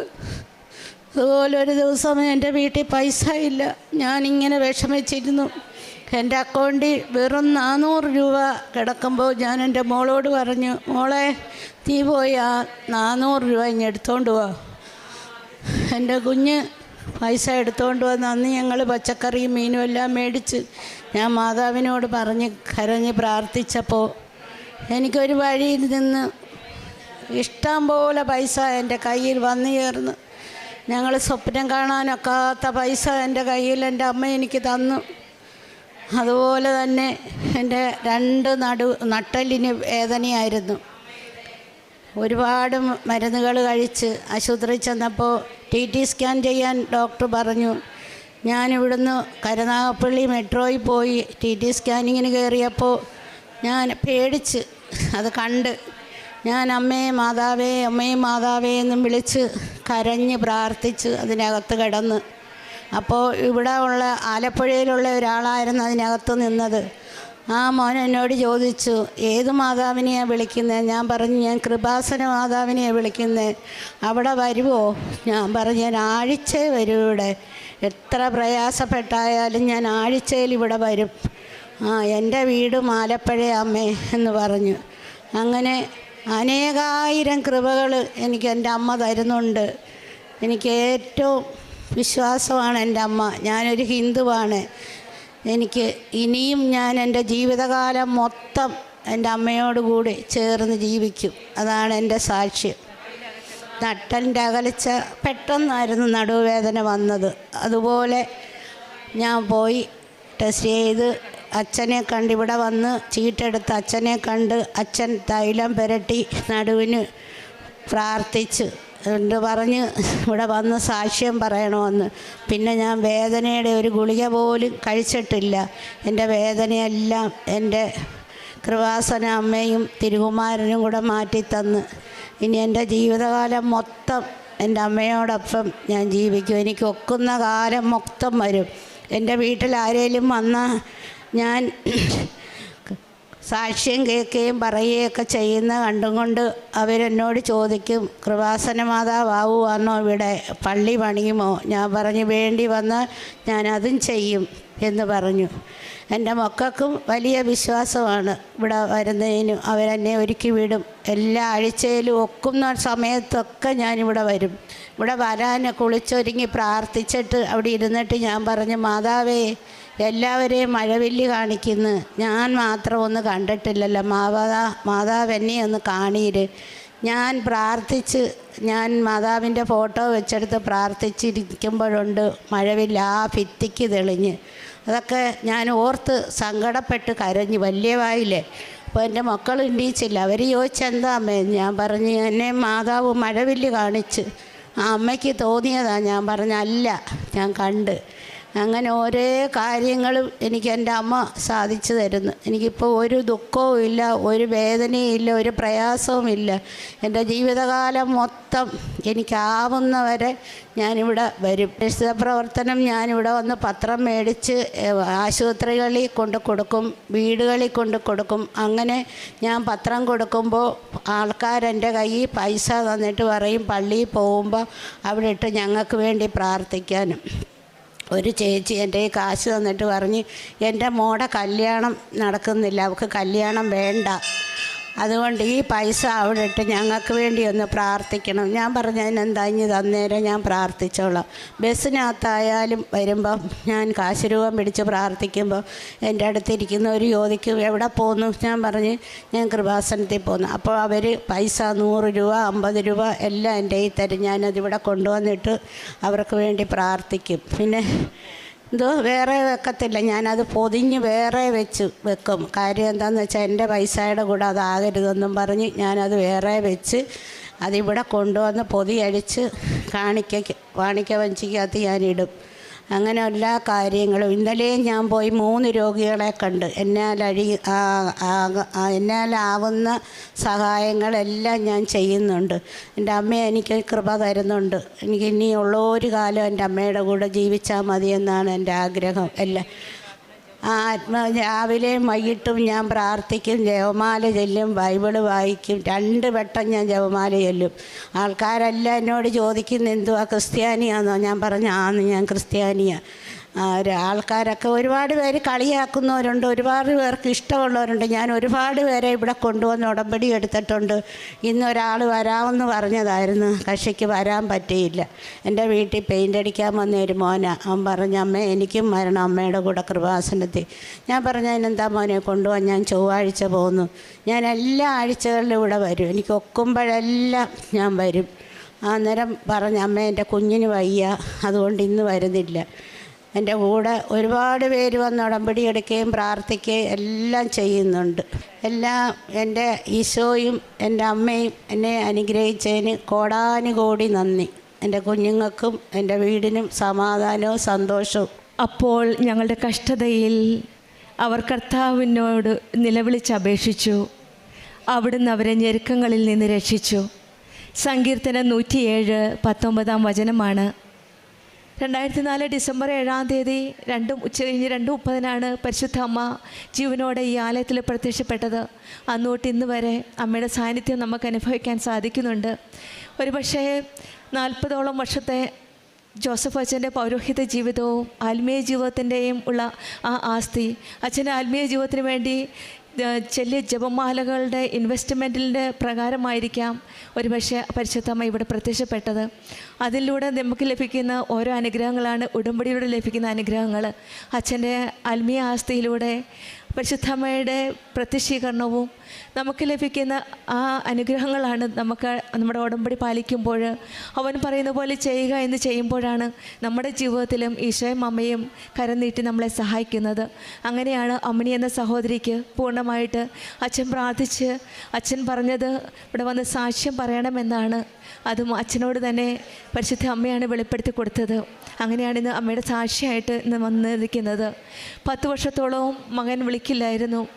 ഈ സഹോദരി പ്രാർത്ഥിച്ച് 90 ദിവസത്തിനകം എൻ്റെ മകൻ ഫോൺ വിളിക്കണേ എന്ന് വരണമേ എന്ന് പ്രാർത്ഥിച്ചു. അതിൻ്റെ ഫലമായിട്ട് മകൻ തിരിച്ചു വരികയും നല്ലൊരു ഭവനം ഉണ്ടാക്കുകയും വാഹനം മേടിക്കുകയും ഒക്കെ ചെയ്ത് അമ്മ ഈ സഹോദരിയെ അനുഗ്രഹിച്ചു. പിന്നീടുണ്ടായിരുന്നത് ഇതിനൊക്കെ മുമ്പ് ഉടമ്പടി എടുത്ത സമയത്താണ് ആകപ്പാടെ അക്കൗണ്ടിൽ 400 രൂപയാണ്. അന്ന് വളരെ ബുദ്ധിമുട്ടുന്ന സമയങ്ങളായിരുന്നു, സാമ്പത്തികമായിട്ട് വളരെ ബുദ്ധിമുട്ടിയ സമയങ്ങൾ. അപ്പോഴാണ് പറഞ്ഞ മകളോട് ഒരിച്ചിരി പൈസ അക്കൗണ്ടിൽ 400 രൂപയിൽ നിന്ന് എന്തെങ്കിലും ഒന്ന് എടുത്തുകൊണ്ട് വരാനായിട്ട് ബാങ്കിൽ പോയത്. അപ്പോഴാണ് പെട്ടെന്ന് അപ്രത്യക്ഷമായിട്ട് ഒരു നല്ലൊരു തുക കയ്യിലേക്ക് വരുന്നത്. അതും പ്രതീക്ഷിക്കാത്ത രീതിയിൽ, സ്വപ്നത്തിൽ കാണാൻ പോലും പറ്റാത്ത രീതിയിൽ അമ്മ അനുഗ്രഹിക്കുകയാണ്. അന്ന് ആഹാരത്തിനുള്ള സാധനം മേടിക്കാനായിട്ടാണ് കാശെടുക്കാൻ പോകാൻ തീരുമാനിച്ചത്. പക്ഷേങ്കിൽ അവിടെ വലിയൊരു അനുഗ്രഹം നൽകിയാണ് അമ്മ അനുഗ്രഹിക്കുന്നത്. നമ്മുടെ കൊച്ചു കൊച്ചു കാര്യങ്ങൾ പോലും അറിയുന്ന ഒരമ്മയാണ് കൃപാസന അമ്മ. കാനായിലെ കുടുംബത്തിലെ കാര്യം അമ്മയാണ് പെട്ടെന്ന് അറിയുകയും ഈശോയുടെ അരികിലേക്ക് കൊണ്ടുപോവുകയും ചെയ്തത്. ഉടമ്പടി മക്കളുടെ ജീവിതത്തിൽ നമ്മുടെ എന്ത് പ്രശ്നമായാലും ഏത് പ്രതിസന്ധിയിലായാലും അമ്മയോട് പറഞ്ഞാൽ നമുക്ക് വേണ്ടി അമ്മയുണ്ട്, നമുക്ക് വേണ്ടി മധ്യസ്ഥം വഹിക്കാനായിട്ട്. അമ്മ നമ്മുടെ ഓരോ കാര്യങ്ങളും ഈശോയിലേക്ക് കൊണ്ടുപോവുകയാണ്. വിശ്വസിച്ച് പ്രാർത്ഥിക്കുക മാത്രം ചെയ്താൽ മതി. ഉടമ്പടി മക്കളുടെ ജീവിതത്തിൽ ഈശോയുടെ അമ്മയുടെ സാന്നിധ്യമാണ് നമ്മുടെ കൂടെയുള്ളത്. പുറപ്പാടിൻ്റെ പുസ്തകം 33:16 പറയുന്നത് പോലെ, അങ്ങ് ഞങ്ങളോടൊത്ത് യാത്ര ചെയ്യുമെങ്കിൽ ഞാനും അങ്ങയുടെ ജനഭൂമുഖത്തുള്ള മറ്റ് എല്ലാ ജനതകളിൽ നിന്ന് വ്യത്യസ്തരാകുമെന്നാണ്. ഉടമ്പടി മക്കൾ മറ്റു മക്കളിൽ നിന്ന് വ്യത്യസ്തരാക്കുന്നത് ആ ദൈവത്തിൻ്റെ സാന്നിധ്യമാണ്. നമ്മുടെ ജീവിതത്തിലും ആ ദൈവ സാന്നിധ്യം അടുത്തറിയുവാനും കൃപാസന മരിയൻ ഉടമ്പടി കൂടുതൽ വിശ്വസ്തയോടെ മുന്നോട്ട് നയിക്കുവാനുമുള്ള കൃപയ്ക്കായി നമുക്ക് പ്രാർത്ഥിക്കാം. അമ്മിണിക്കും സഹോദരി അമ്മിണിക്കും കുടുംബത്തിൽ ലഭിച്ച എല്ലാ അനുഗ്രഹങ്ങൾക്കും നമ്മൾക്ക് കരങ്ങളടിച്ച് ദൈവത്തെ മഹത്വപ്പെടുത്താം.